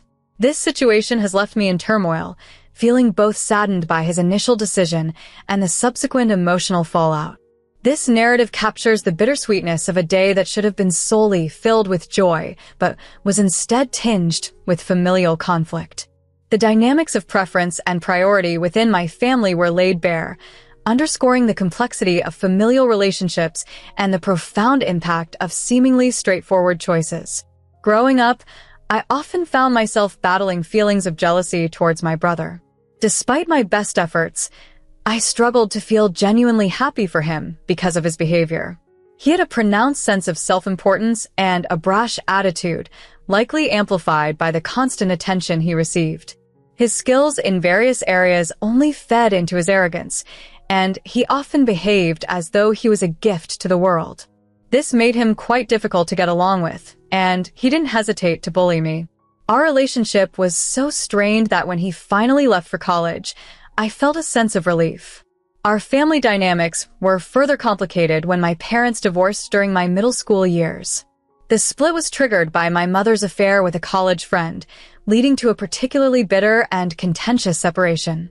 Despite the challenges, my father agreed to a shared custody arrangement. The divorce didn't come as a complete surprise, as the tension between my parents had been palpable for years. Even during seemingly happy times, their unhappiness was evident. They would put on a facade of joy during public appearances and holidays, but at home, they barely communicated and slept in separate rooms. It seemed they had stayed together out of obligation rather than affection. The situation at home worsened when my father began drinking more heavily, coinciding with escalating fights between my parents. One day, my mother disclosed her affair and moved out, though she attempted to keep in touch with us kids. I responded to her efforts, unlike my brother, who couldn't bring himself to forgive her. His close bond with our father made his stance understandable, if not predictable. As we grew older, my relationship with my father became strained, particularly after I chose to maintain a friendly relationship with my mother and my stepdad. This seemed to alienate me further from my father, who perhaps expected me to side completely with him, as my brother had. This created a rift between us, leaving our interactions distant and strained. My brother's approach was to openly criticize our mother and her new husband, aligning closely with our father's feelings, while I chose a different path, seeking to keep peace with both sides of my family. A few months after my parents' divorce was finalized, I found myself dressed as a bridesmaid at my mother's wedding. My brother, on the other hand, chose not to attend. Despite his feelings, he was still obligated to spend half the month with our mother due to the custody arrangement, which he bitterly resented. Unlike my father, our mother treated us equally, and my brother struggled with not being the favored child, often acting out in response. My father, believing that my mother and her new husband were mistreating my brother, made several attempts to gain full custody of us. However, his efforts were unsuccessful, as his claims lacked substantial evidence. I was relieved by this because my mother showed genuine care for me, and my stepfather was a kind and decent man. As a young child, I was initially conflicted about my mother's actions. Her affair had ended her marriage to my father. But over time, I chose to prioritize my happiness, which meant maintaining a good relationship with her. This decision proved valuable, especially after we lost her to cancer 4 years ago. I cherished the time we spent together, appreciating her unwavering love as a mother, despite the complexities of her personal life. In her final days, my brother scarcely visited, but he made an effort to be there for her towards the end, which I think brought her some comfort. After my mother passed, my stepfather moved out of state, though we stayed in contact. A year later, my brother relocated to London for a job, returning annually to visit our father. Our communication dwindled to nothing, but the dynamics within our family began to shift, particularly between my father and me. My father apologized for his distant behavior following the divorce, recognizing that he had felt betrayed and hurt. He admitted to favoring my brother, which had strained our relationship. We agreed to work on improving our bond, and to my surprise, over the past few years, our relationship genuinely began to heal. This change was so profound that I asked him to walk me down the aisle at my wedding, to which he agreed. While I knew my father still held a special place in his heart for my brother, he showed me love and care, confirming his commitment to our improved relationship. However, a recent event made me realize that he might never fully see me in the light I hoped for as his daughter. Despite this, I remain hopeful and committed to the progress we've made, cherishing the familial bonds that have strengthened over time. I had always felt like a secondary concern to my dad, especially when my brother was around. My father only made an effort with me after my brother moved to London, visiting just a few weeks each year. It seemed like I mattered only in my brother's absence, and even this illusion shattered with a recent incident. My dad asked me to postpone my wedding for a camping trip with my brother. In a spur-of-the-moment decision, and immediately after hanging up with him, I called my stepdad to ask him to walk me down the aisle instead. My reaction was driven by hurt and a desire for revenge, but at the moment, it felt justified. My stepdad had been a supportive presence during my mom's funeral, and although we weren't in regular touch, our bond was strong. He hesitated initially, knowing my father would also be at the wedding, but eventually he agreed. As the wedding day approached, my dad became increasingly distant, clearly preoccupied now that my brother was back in town. On the day of the wedding, my father was absent, which was painful yet expected. I held a faint hope for him to appear last minute, but that didn't happen. Instead, my stepdad proudly walked me down the aisle, a moment both joyous and bitter for me. Despite the joy of my wedding day, I sent my dad a photo of the ceremony, a picture captured by my cousin showing my stepdad walking me down the aisle. I hoped to evoke a reaction, but there was silence until the evening when my wedding was winding down. That's when my dad unexpectedly appeared, exhausted but apologetic, admitting he regretted not prioritizing my wedding. He suggested holding another ceremony the next day, an offer that left me conflicted but hopeful for a new beginning in our relationship. He wanted to make it up to me to be there to walk his daughter down the aisle.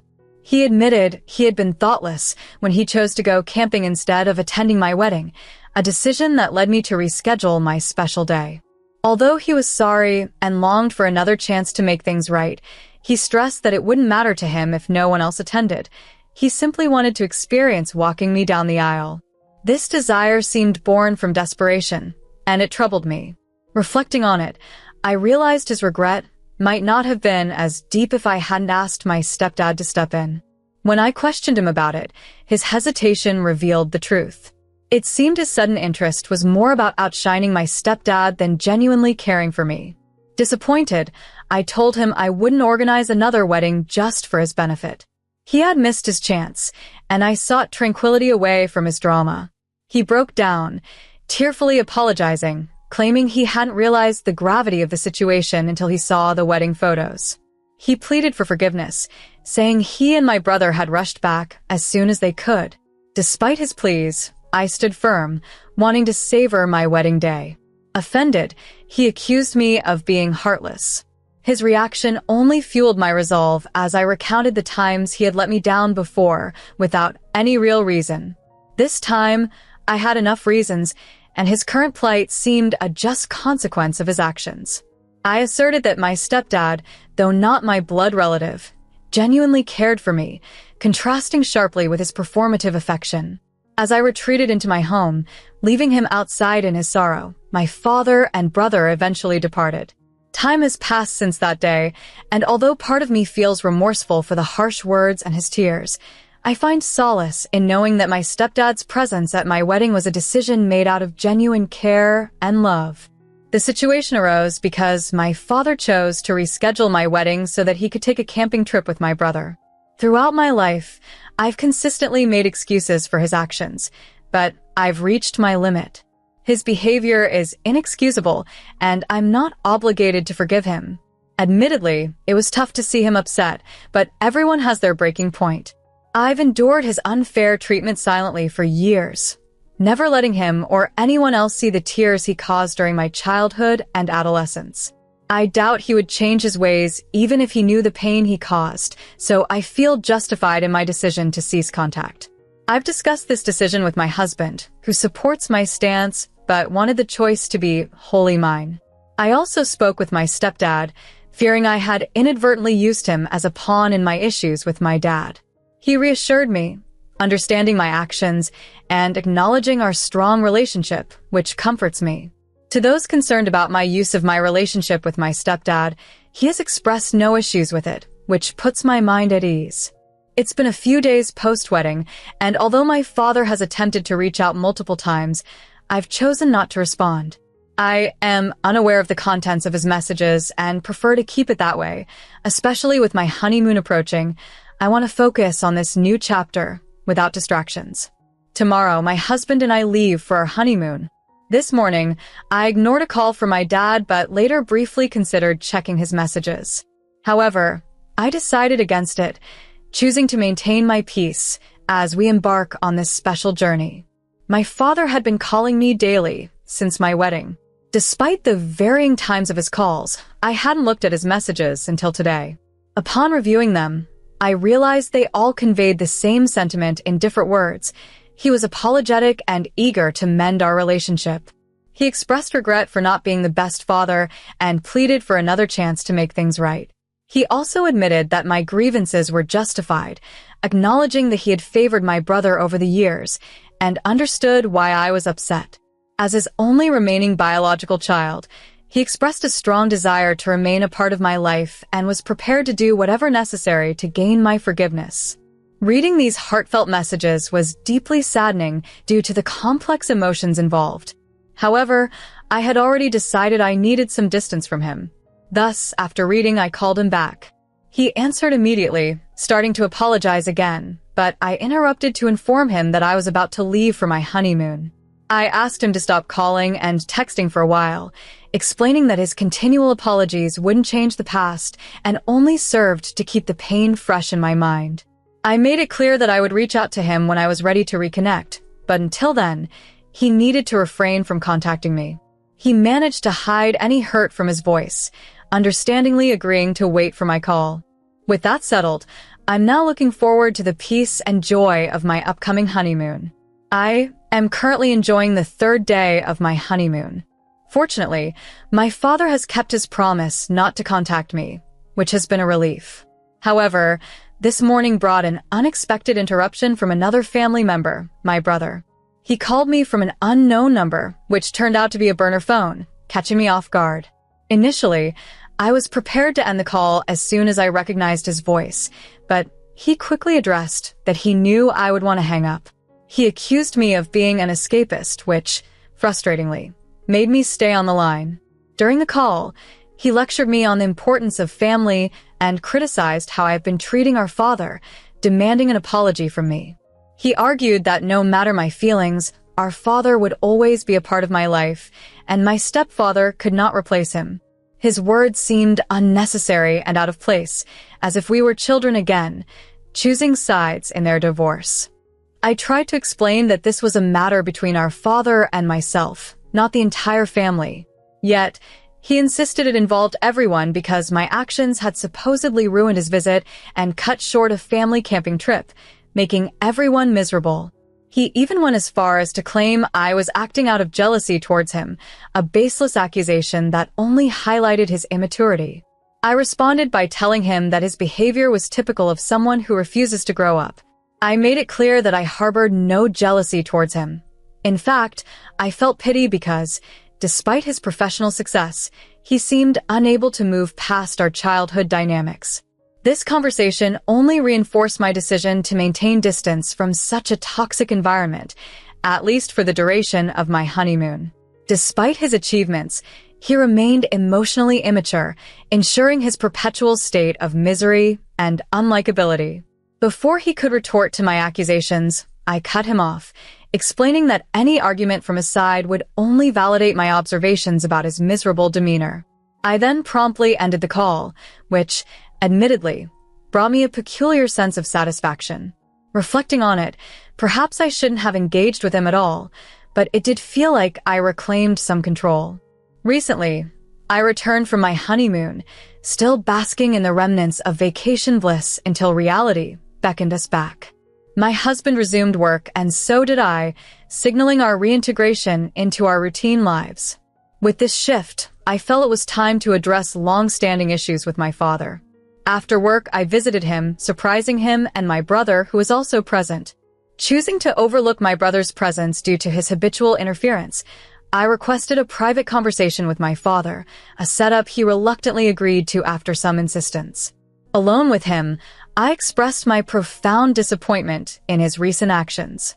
Over the past few years, our relationship had seen significant improvement, which is why I had initially asked him to walk me down the aisle.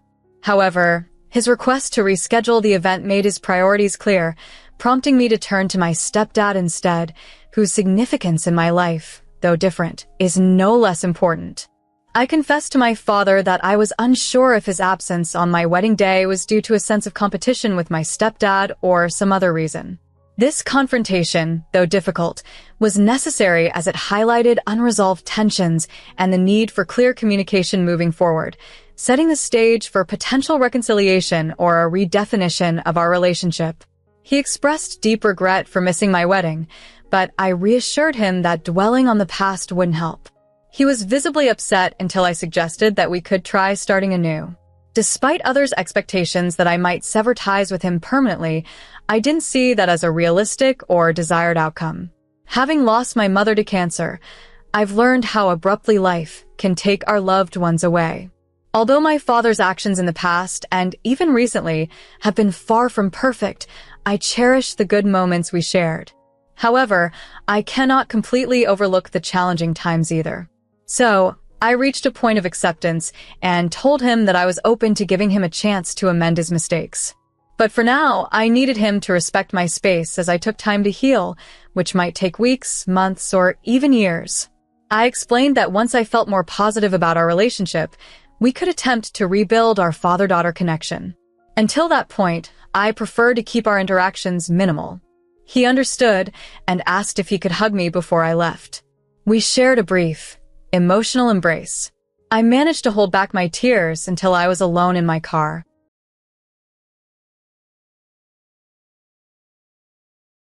I had taken great care in constructing the basement of our new home, ensuring that it was a secret haven just for us. Imagine my surprise when I heard a young woman's voice, brimming with warmth, thanking someone for such a charming space. It was followed by John's voice, which reached my ears and left me utterly speechless. What was going on? My thoughts were in complete chaos, struggling to make sense of the situation when suddenly, another female voice, sharp and interjected with sighs, reverberated down the hallway. No, this couldn't be happening. It was shocking.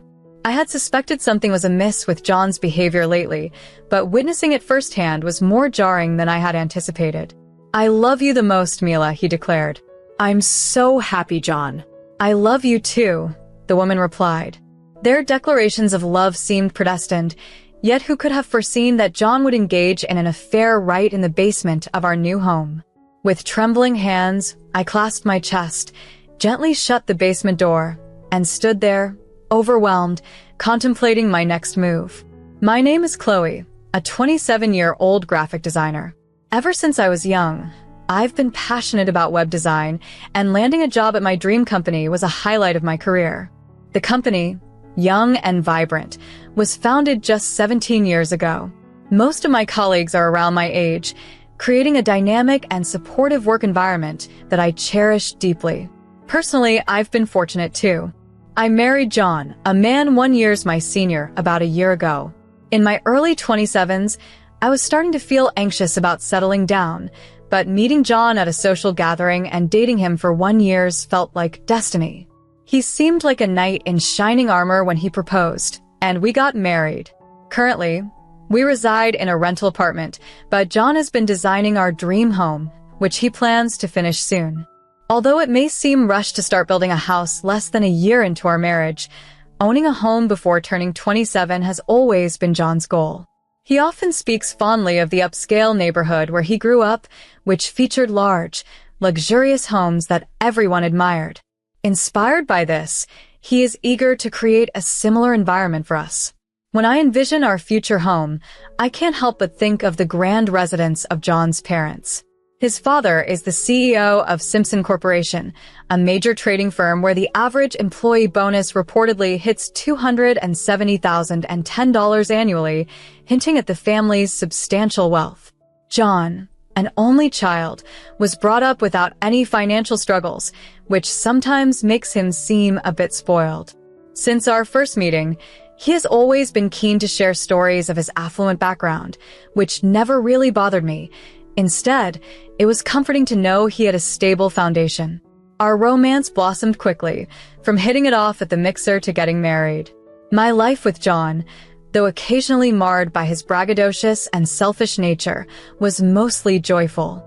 His parents, who live in a stately and elegant home, have always treated me with kindness and respect.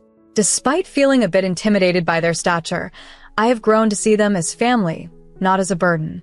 2 months into our marriage, John excitedly brought up the idea of building our dream home sooner than planned. "Chloe, you've always dreamed of having your own home early on. What do you think?" he asked.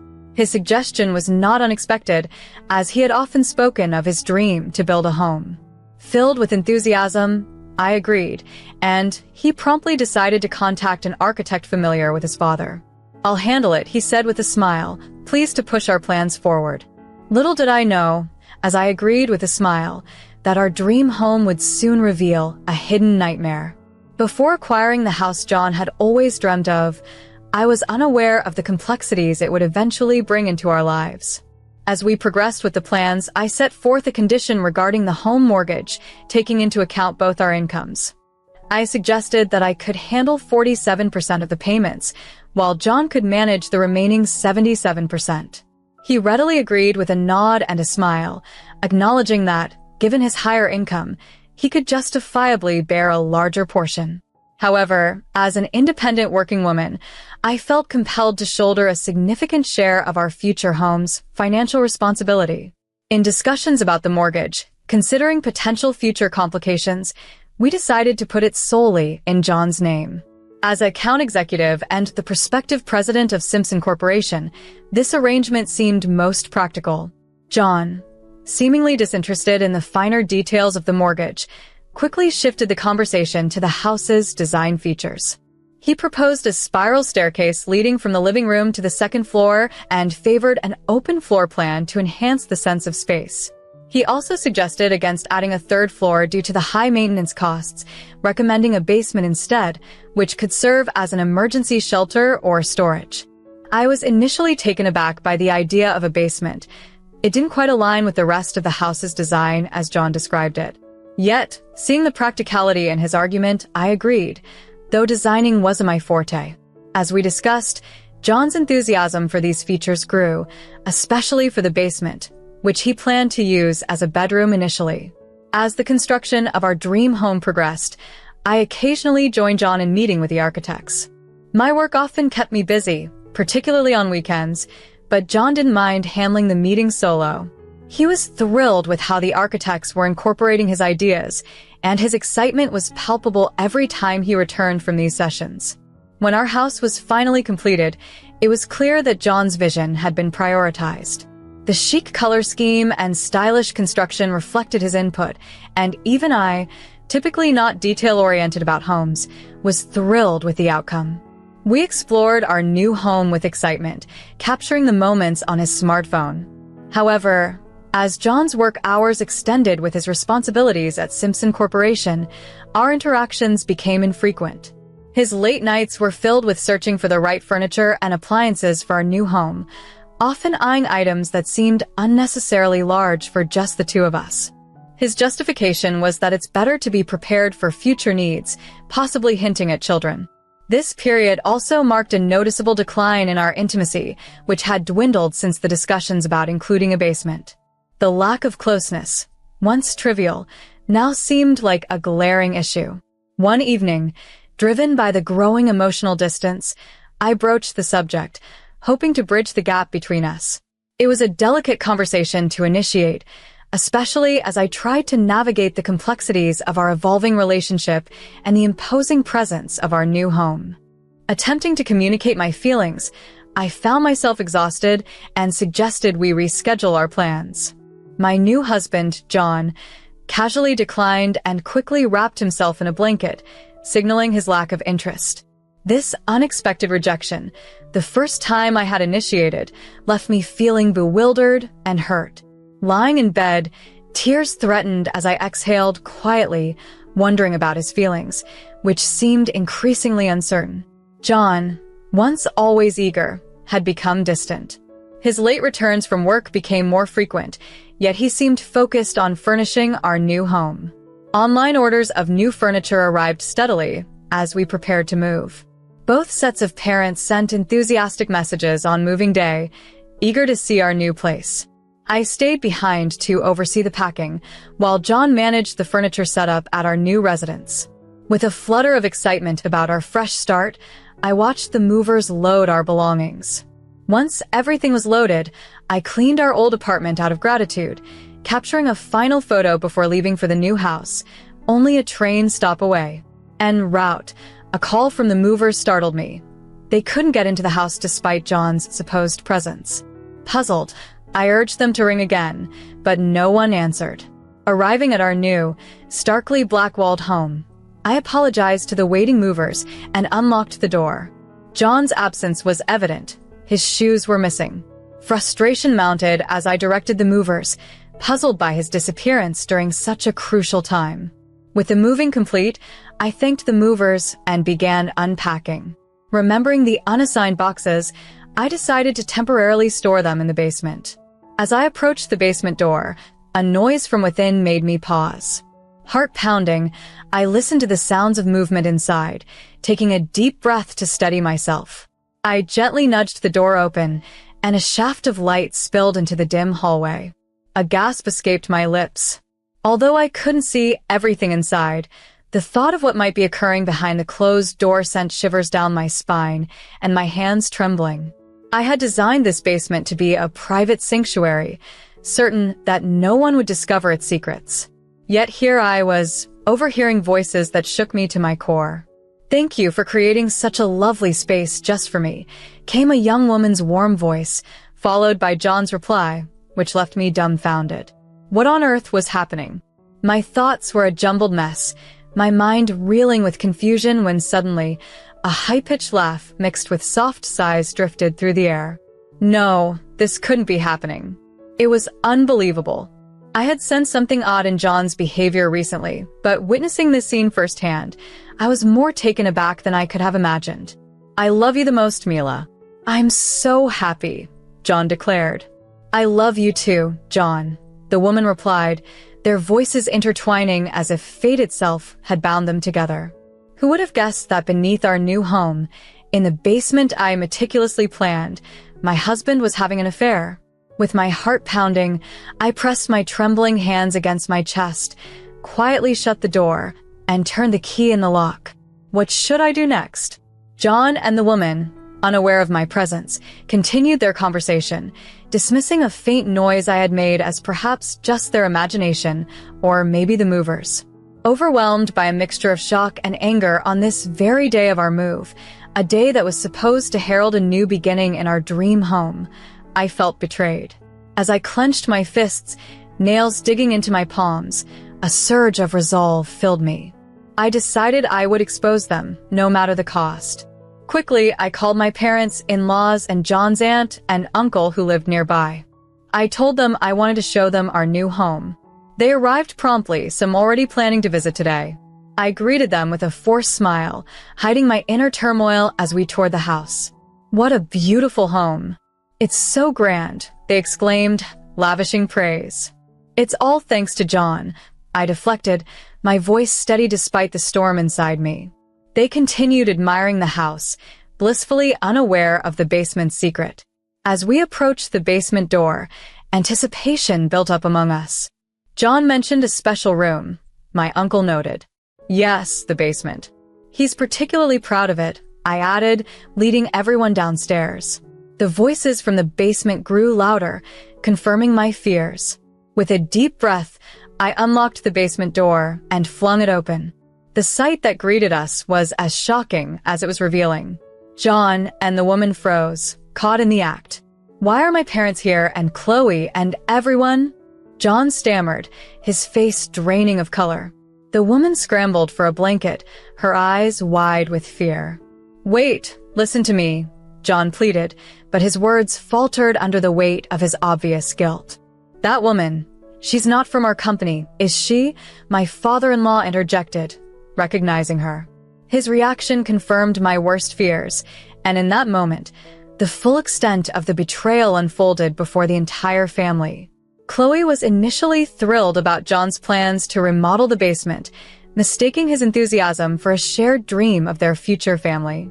However, as she pieced together recent changes in their lives, his late nights, dwindling intimacy, and mysterious purchases, it painted a starkly different picture. It seemed that John had started an affair with a new coworker named Mila in April, using the basement project to facilitate secret meetings. Confronting John with her suspicions, Chloe couldn't help but feel betrayed. His explanations, framed as plans for a hobby space and practical storage, felt hollow and desperate. The trust and love she once felt for him were evaporating swiftly. She had supported the basement idea because she believed in their shared vision for a dream home, but now, his actions seemed entirely unreasonable. In a dramatic confrontation in the basement, Chloe uncovered the truth.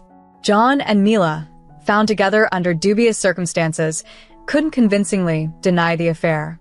Mila, unaware of John's marital status despite it being well known within the company, was visibly shaken and scared. John tried to shield Mila from blame, but this only deepened Chloe's resentment and the collective disapproval from their families. Amidst the fallout, John clumsily attempted to downplay the affair as a mere fling, suggesting they could move past it. His audacity left everyone speechless, including Mila, who was horrified by his betrayal. Witnessing John's desperation to salvage his own situation, Chloe realized she was seeing his true nature for the first time. His lack of empathy and understanding of the pain he caused was astounding. John's suggestion that they simply forgive and forget after such a deep betrayal only highlighted his naivete and insensitivity, making it clear to Chloe that their relationship was beyond repair. "I wish it had been clear to you from the beginning that being unfaithful comes with serious risks. If you choose this path, you must be prepared to lose everything and protect those you harm. Unfortunately, even now, you fail to grasp the gravity of your actions. I was particularly let down by your attitude, and my father-in-law also expressed his dissatisfaction with your careless behavior. Will you just listen for once? What's with this careless attitude of yours? You should be apologizing sincerely to Chloe first, shouldn't you? Only thinking of saving yourself is incredibly foolish," he said. Everyone felt the weight of my father-in-law's formidable presence. He continued sternly, "I did not raise a son to be devoid of basic human decency, unable to tell right from wrong. Someone like that cannot be the future president of our company. And as for you, your employment is terminated as of today." John and the woman stood there, stunned by his sudden decision. "Please, Dad, don't strip me of my position. I'll take any job, just please reconsider," John pleaded desperately. The woman chimed in quickly, "I'm truly sorry, sir.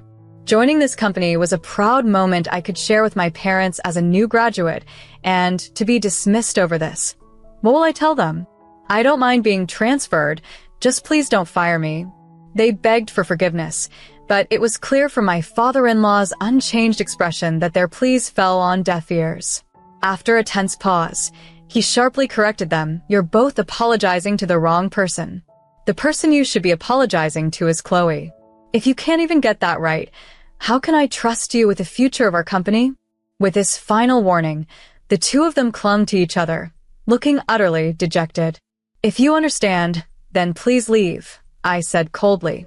"Chloe, please forgive me." "See, I'm apologizing." "Please," John begged. "I apologize too. Please forgive me," the woman added, her voice desperate.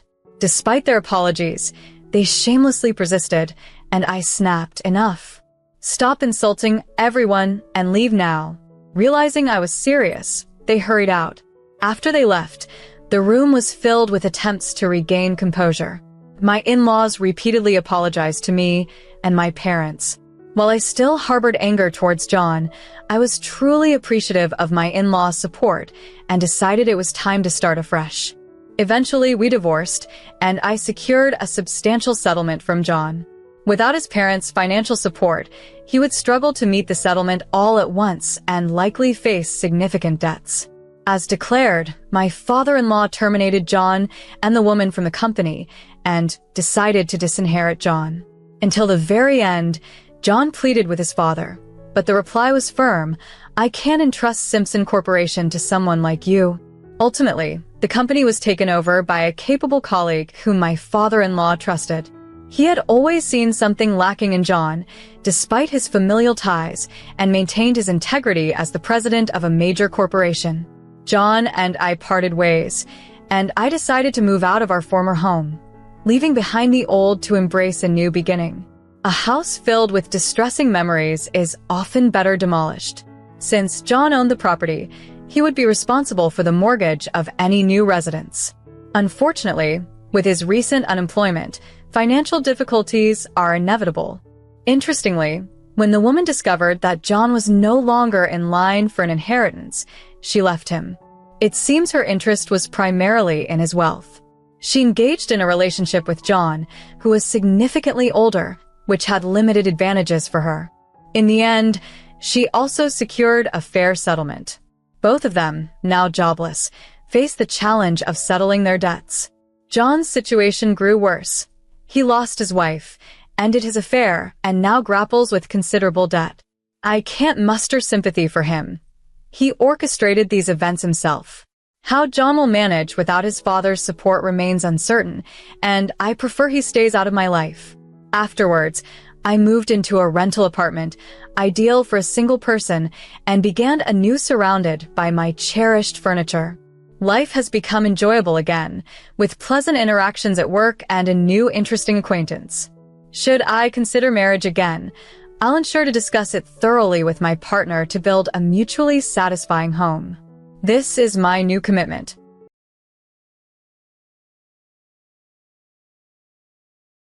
My name is Camila, and I'm standing on the balcony of a luxury resort in Miami Beach.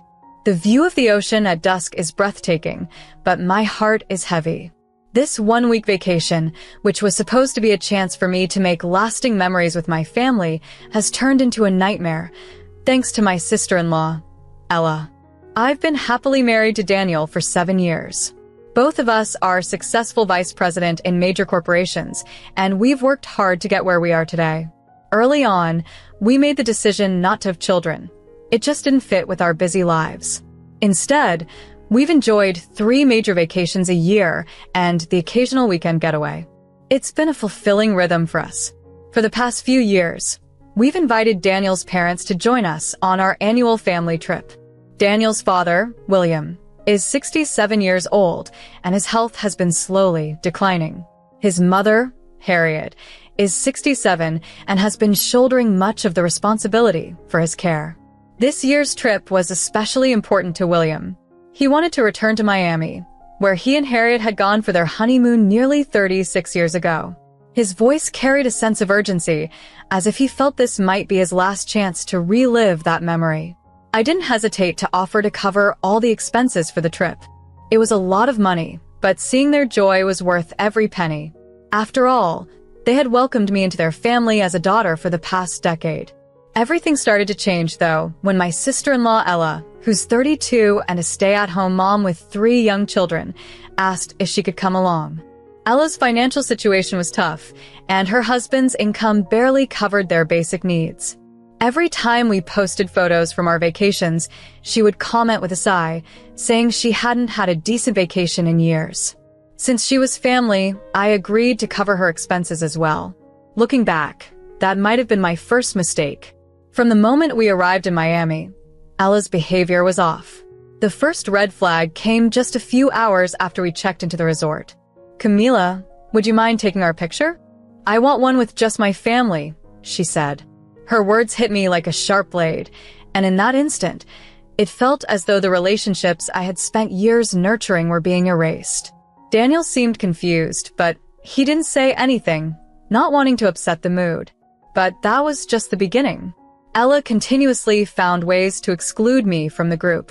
Whether it was during photo ops at tourist spots, seating arrangements at restaurants, or even casual gatherings by the pool, she made sure to treat me like an outsider. The most blatant example of this came during a boat tour. The boat had 2 rows of seats, each with 2 seats, making it ideal for a family of 4. With 5 people, someone had to ride in a different boat, and that's when Ella put her plan into motion. She arranged for her parents to sit in the first row and made sure to secure the seat next to Daniel for herself. "This setup is perfect for a family photo, don't you think?" she said with a smile. As a result, I ended up riding alone in the second boat, surrounded by strangers. Later, Ella posted a picture of her family on the boat, a commemorative photo that is now on her social media feed. That photo is now burned into my mind as a painful reminder of how my vacation turned into an emotional struggle. While my husband and his family were busy creating perfect memories together, I was left out in the cold, feeling like a stranger in my own family. I found myself awkwardly mingling with strangers, and as the situation unfolded, it took an unexpected turn. Ella, who had initially been reserved, slowly started to embrace the lavish amenities of the resort, her once modest demeanor growing bolder with each passing day. One particularly uncomfortable moment occurred at the upscale seafood restaurant I had meticulously reserved for weeks. I had made sure to secure a table with a breathtaking view of the sunset at Miami's most renowned waterfront eatery. Upon arrival, the hostess guided us to a round table meant for 6, perfectly positioned to take in the golden glow of the ocean during the golden hour. Daniel and I were supposed to sit together, enjoying the view with his parents seated across from us. Ella, who had joined us at the last minute, was supposed to take a side seat. However, before we could settle in, Ella swiftly took the seat next to Daniel and positioned her parents in the best spots to enjoy the sunset. I found myself pushed to the worst seat, near the waiter station, with my back facing the beautiful sunset I had so carefully planned to enjoy. This treatment, especially considering that I had meticulously planned the dinner, prompted Daniel to stand up and suggest we switch the seating arrangement. But Ella quickly snapped at him, reminding everyone that this was a family trip and that the seating should reflect that. As the evening dragged on, dinner only seemed to get worse. I tried to join the conversation and find common ground, but Ella had other plans. Every time I attempted to participate, she deliberately steered the conversation toward topics like childhood memories, high school adventures, and family inside jokes. Even when Daniel and his parents tried to bring me into the discussion, Ella swiftly changed the subject. What concerned me more, though, was Ella's attitude toward money. When it came time to order, she didn't hesitate to pick the most expensive wine on the menu and ordered everything from appetizers to desserts without a second thought to the cost. "Since this is a family trip, let's make it a memorable meal," she said, her tone challenging and dismissive of any concerns about the price. Her behavior only escalated from there.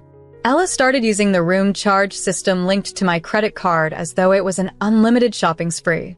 She ordered luxurious treatments at the spa, made impulse purchases at designer boutiques, and requested premium champagne by the poolside. With every order, she piled on more extravagant requests without ever mentioning the cost. It was as if she assumed I would simply pay for everything. "This massage is amazing. Maybe I'll book another for tomorrow," she said. "This boutique has such lovely dresses. I need to get souvenirs for the kids too. And for dessert tonight, Dom Perignon would be perfect." Her spending was far beyond her usual habits, but seeing how happy Daniel's parents were, I didn't stop her right then. However, that night, when Daniel and I were alone, he seemed concerned. He looked at me with worry and said, "Ella's charges are going to be pretty high?" "I know," I replied, though I couldn't bring myself to confront her at that moment. "But seeing your dad so happy tonight, I made a decision." On our last morning in Miami, I suggested to Daniel, "Take your parents to the airport. Ella and I will go later." Daniel immediately seemed to understand my intentions without needing further explanation. "What are you planning?" "Don't worry, I promise I'll stay neutral," I said, offering reassurance. He nodded slightly, just enough to acknowledge my words. It was a small sign of agreement, especially considering how his sister had been purposefully ignoring me all week. I made my way to the front desk, armed with a well-thought-out plan. The hotel's billing system worked in my favor. It was convenient for me. The room charges had already been prepaid, but any additional expenses incurred during the stay were to be settled at checkout. This included room service orders, spa treatments, and all the poolside cocktails Ella had indulged in during the week. I politely asked the hotel manager to separate the charges for tax purposes. Without hesitation, the manager agreed, as it was a standard procedure. While the bills were being split, I couldn't help but reflect on Ella's behavior. It struck me that she had never once considered the emotional or financial consequences of her actions.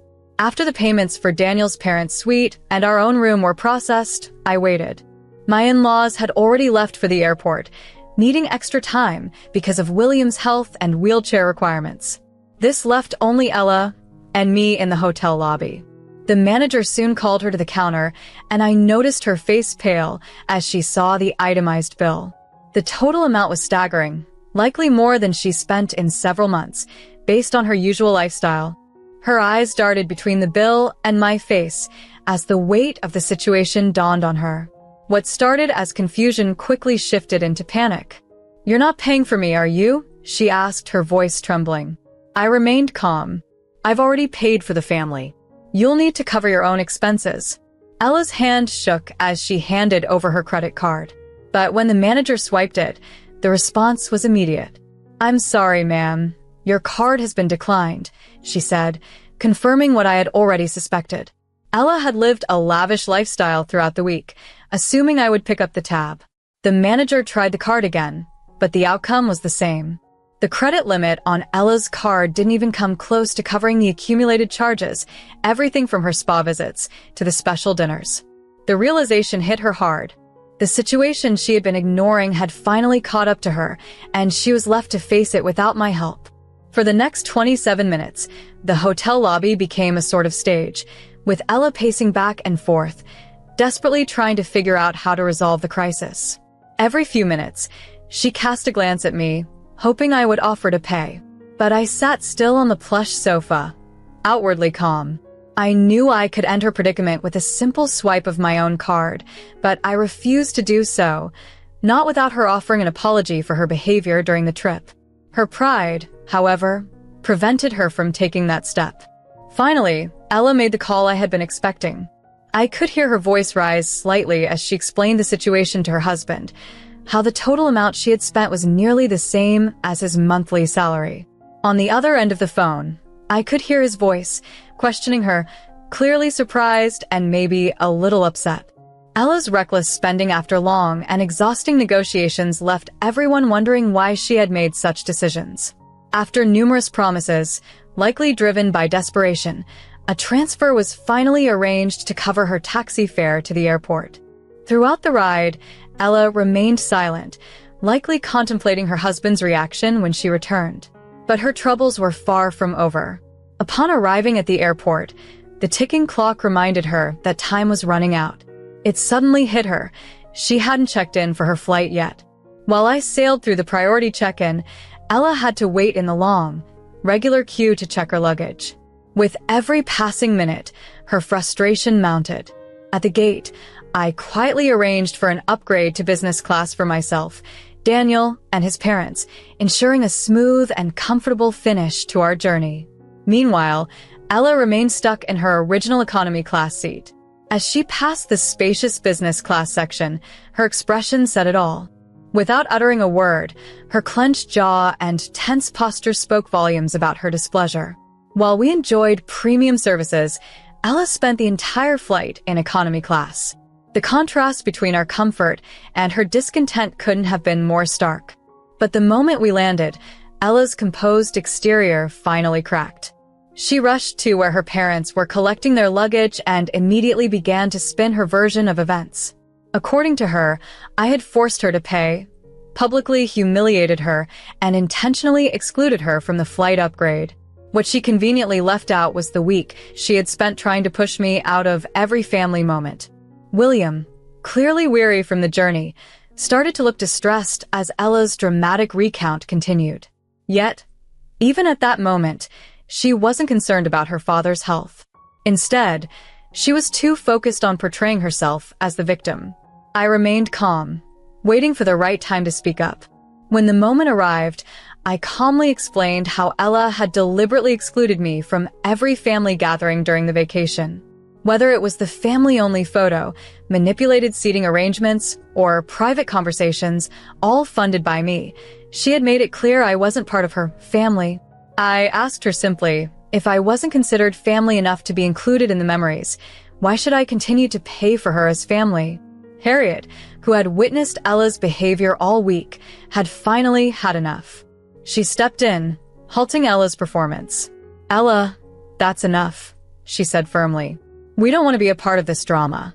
We saw how you treated Julie. We tried to include her, but you had other plans to sideline her." Instead of accepting any responsibility, Ella escalated the situation. "You use money to control the family," she shouted at me. Then, turning to Daniel, she accused, "Your wife isn't on it too. She's teamed up with you to humiliate me. How can you be so cruel to your own sisters?" Her voice grew louder, filled with anger and frustration. "Do you see what this woman does to you? You can't do anything on your own. You're tied to her money." Her wild, unfounded accusations sparked a heated reaction from Daniel, turning the baggage claim area into the latest stage for their ongoing family drama. If it hadn't been for William stepping in, things could have gotten much worse. Throughout the trip, he had remained quiet, maintaining a composed silence, but at a crucial moment, he turned to Ella and spoke gently. "Camila has done more than enough for us and for you, as a daughter-in-law. If you can't show gratitude, at least keep quiet." His words were simple but powerful, immediately shutting down Ella's heated accusations. However, by then, the damage to our family relationships had already been done. After William's intervention, the airport terminal was filled with a heavy, uncomfortable silence. His quiet request that we leave right away carried an unmistakable authority.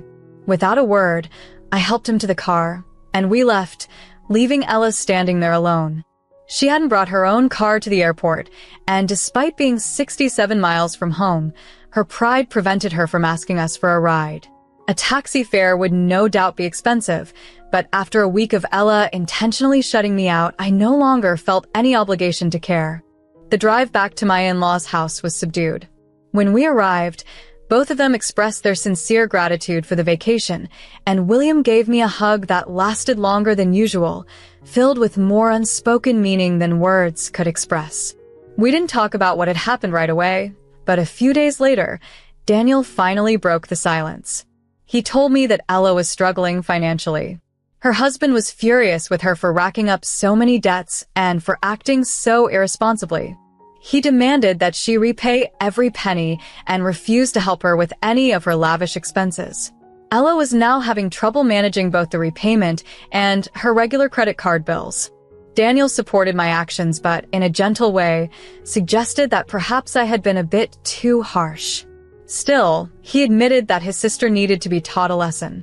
For years, Ella had taken advantage of others, expecting them to cover her needs without showing any appreciation. It felt like justice had finally caught up with her, and she was now facing the consequences of her actions. If Daniel had asked me whether I regretted my decision, I could say, without hesitation, that I didn't. Sometimes, the best lessons are the hardest ones to learn, and Ella had made her own bed. When I shared the story online, there were mixed reactions. Some people thought I was too harsh and argued that I should have swallowed my pride for the sake of family harmony. But I knew my worth. I refused to be treated like a doormat, someone who silently accepted mistreatment while constantly paying for lavish vacations. I would no longer be Ella's ATM or servant. All I ever wanted was basic respect and to be included in family events. If Ella had owned up to her actions and apologized, I might have been willing to help her out with her expenses. But she valued her pride over doing the right thing. The truth is, Ella and I were never close. Our relationship had always been polite but distant, consisting only of pleasantries at family gatherings. For years, There had been no meaningful connection, no real conversations. Yet, when she asked to join the vacation, I agreed to cover her travel costs simply because she was family. That act of generosity should have earned me at least a small measure of respect, but instead, it seemed to push her further away. Her treatment of me only worsened. Ella's husband was still furious about the whole situation, and I couldn't blame him. He had to dip into his savings to cover her spending spree, and naturally, no one who works hard for their money would be pleased to see it vanish just because their spouse decided to live like royalty for a week, using someone else's funds. Instead of taking responsibility for her actions, Ella used her usual tactic. She twisted the narrative so that she played the victim, and I became the villain. During the Christmas party preparations, as my mother-in-law was working on a special celebration, Ella's husband used my father-in-law's failing health as an excuse to avoid attending, which ultimately ruined the plans. The real reason for his refusal was that he couldn't bear to sit at a table with someone who humiliates others, especially those who are financially struggling. It was at that moment that my mother-in-law decided she had had enough and sat her son down to reveal the truth about Ella's behavior during the Miami trip. She showed him the vacation photos, which exposed the reality of what had happened.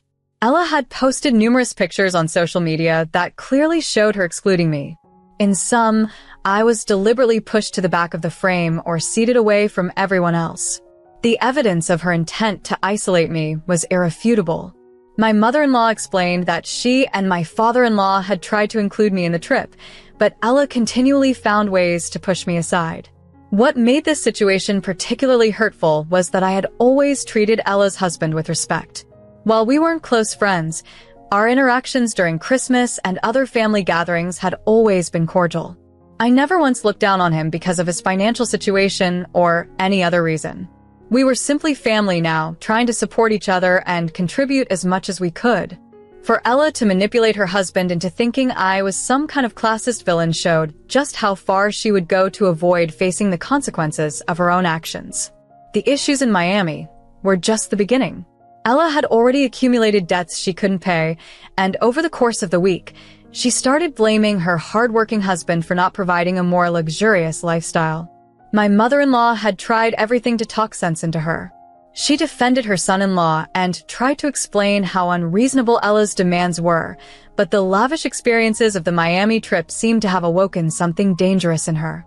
Ella, who once claimed to be content with simple family vacations, became obsessed with a lifestyle she could no longer afford. The situation quickly became alarming. My mother-in-law, now deeply concerned, felt compelled to give Ella a stern warning. She told her that if her actions led to a divorce, she should not expect any support from the family. More importantly, she told Ella not to involve her father in the mess, because his health simply couldn't handle the stress of seeing his daughter's marriage fall apart because of her decisions. On the way home from the Christmas party, I couldn't help but reflect on how my well-intentioned invitation had backfired. I remembered a quote I had seen at the resort. Once you've experienced the luxury of a private island, you'll never want to set foot on a public island again. The same can be said about someone who has flown business class after years of enduring economy. There's no going back. We had unintentionally shown Ella a world of luxury she could never maintain, and now her husband was paying the price. This whole situation has been a sobering reminder of how dangerous the pursuit of a lifestyle beyond one's means can be. It's painful to watch Ella struggle to pay her bills, but it's even more heartbreaking to see how her values have been completely distorted by her desire for more. Her husband is a good man who has worked tirelessly to support his family, yet he's now being punished simply because he can't sustain the temporary luxury Ella experienced. All I can do is hope she regains her sanity before she destroys her marriage in her pursuit of a lifestyle that is beyond her reach.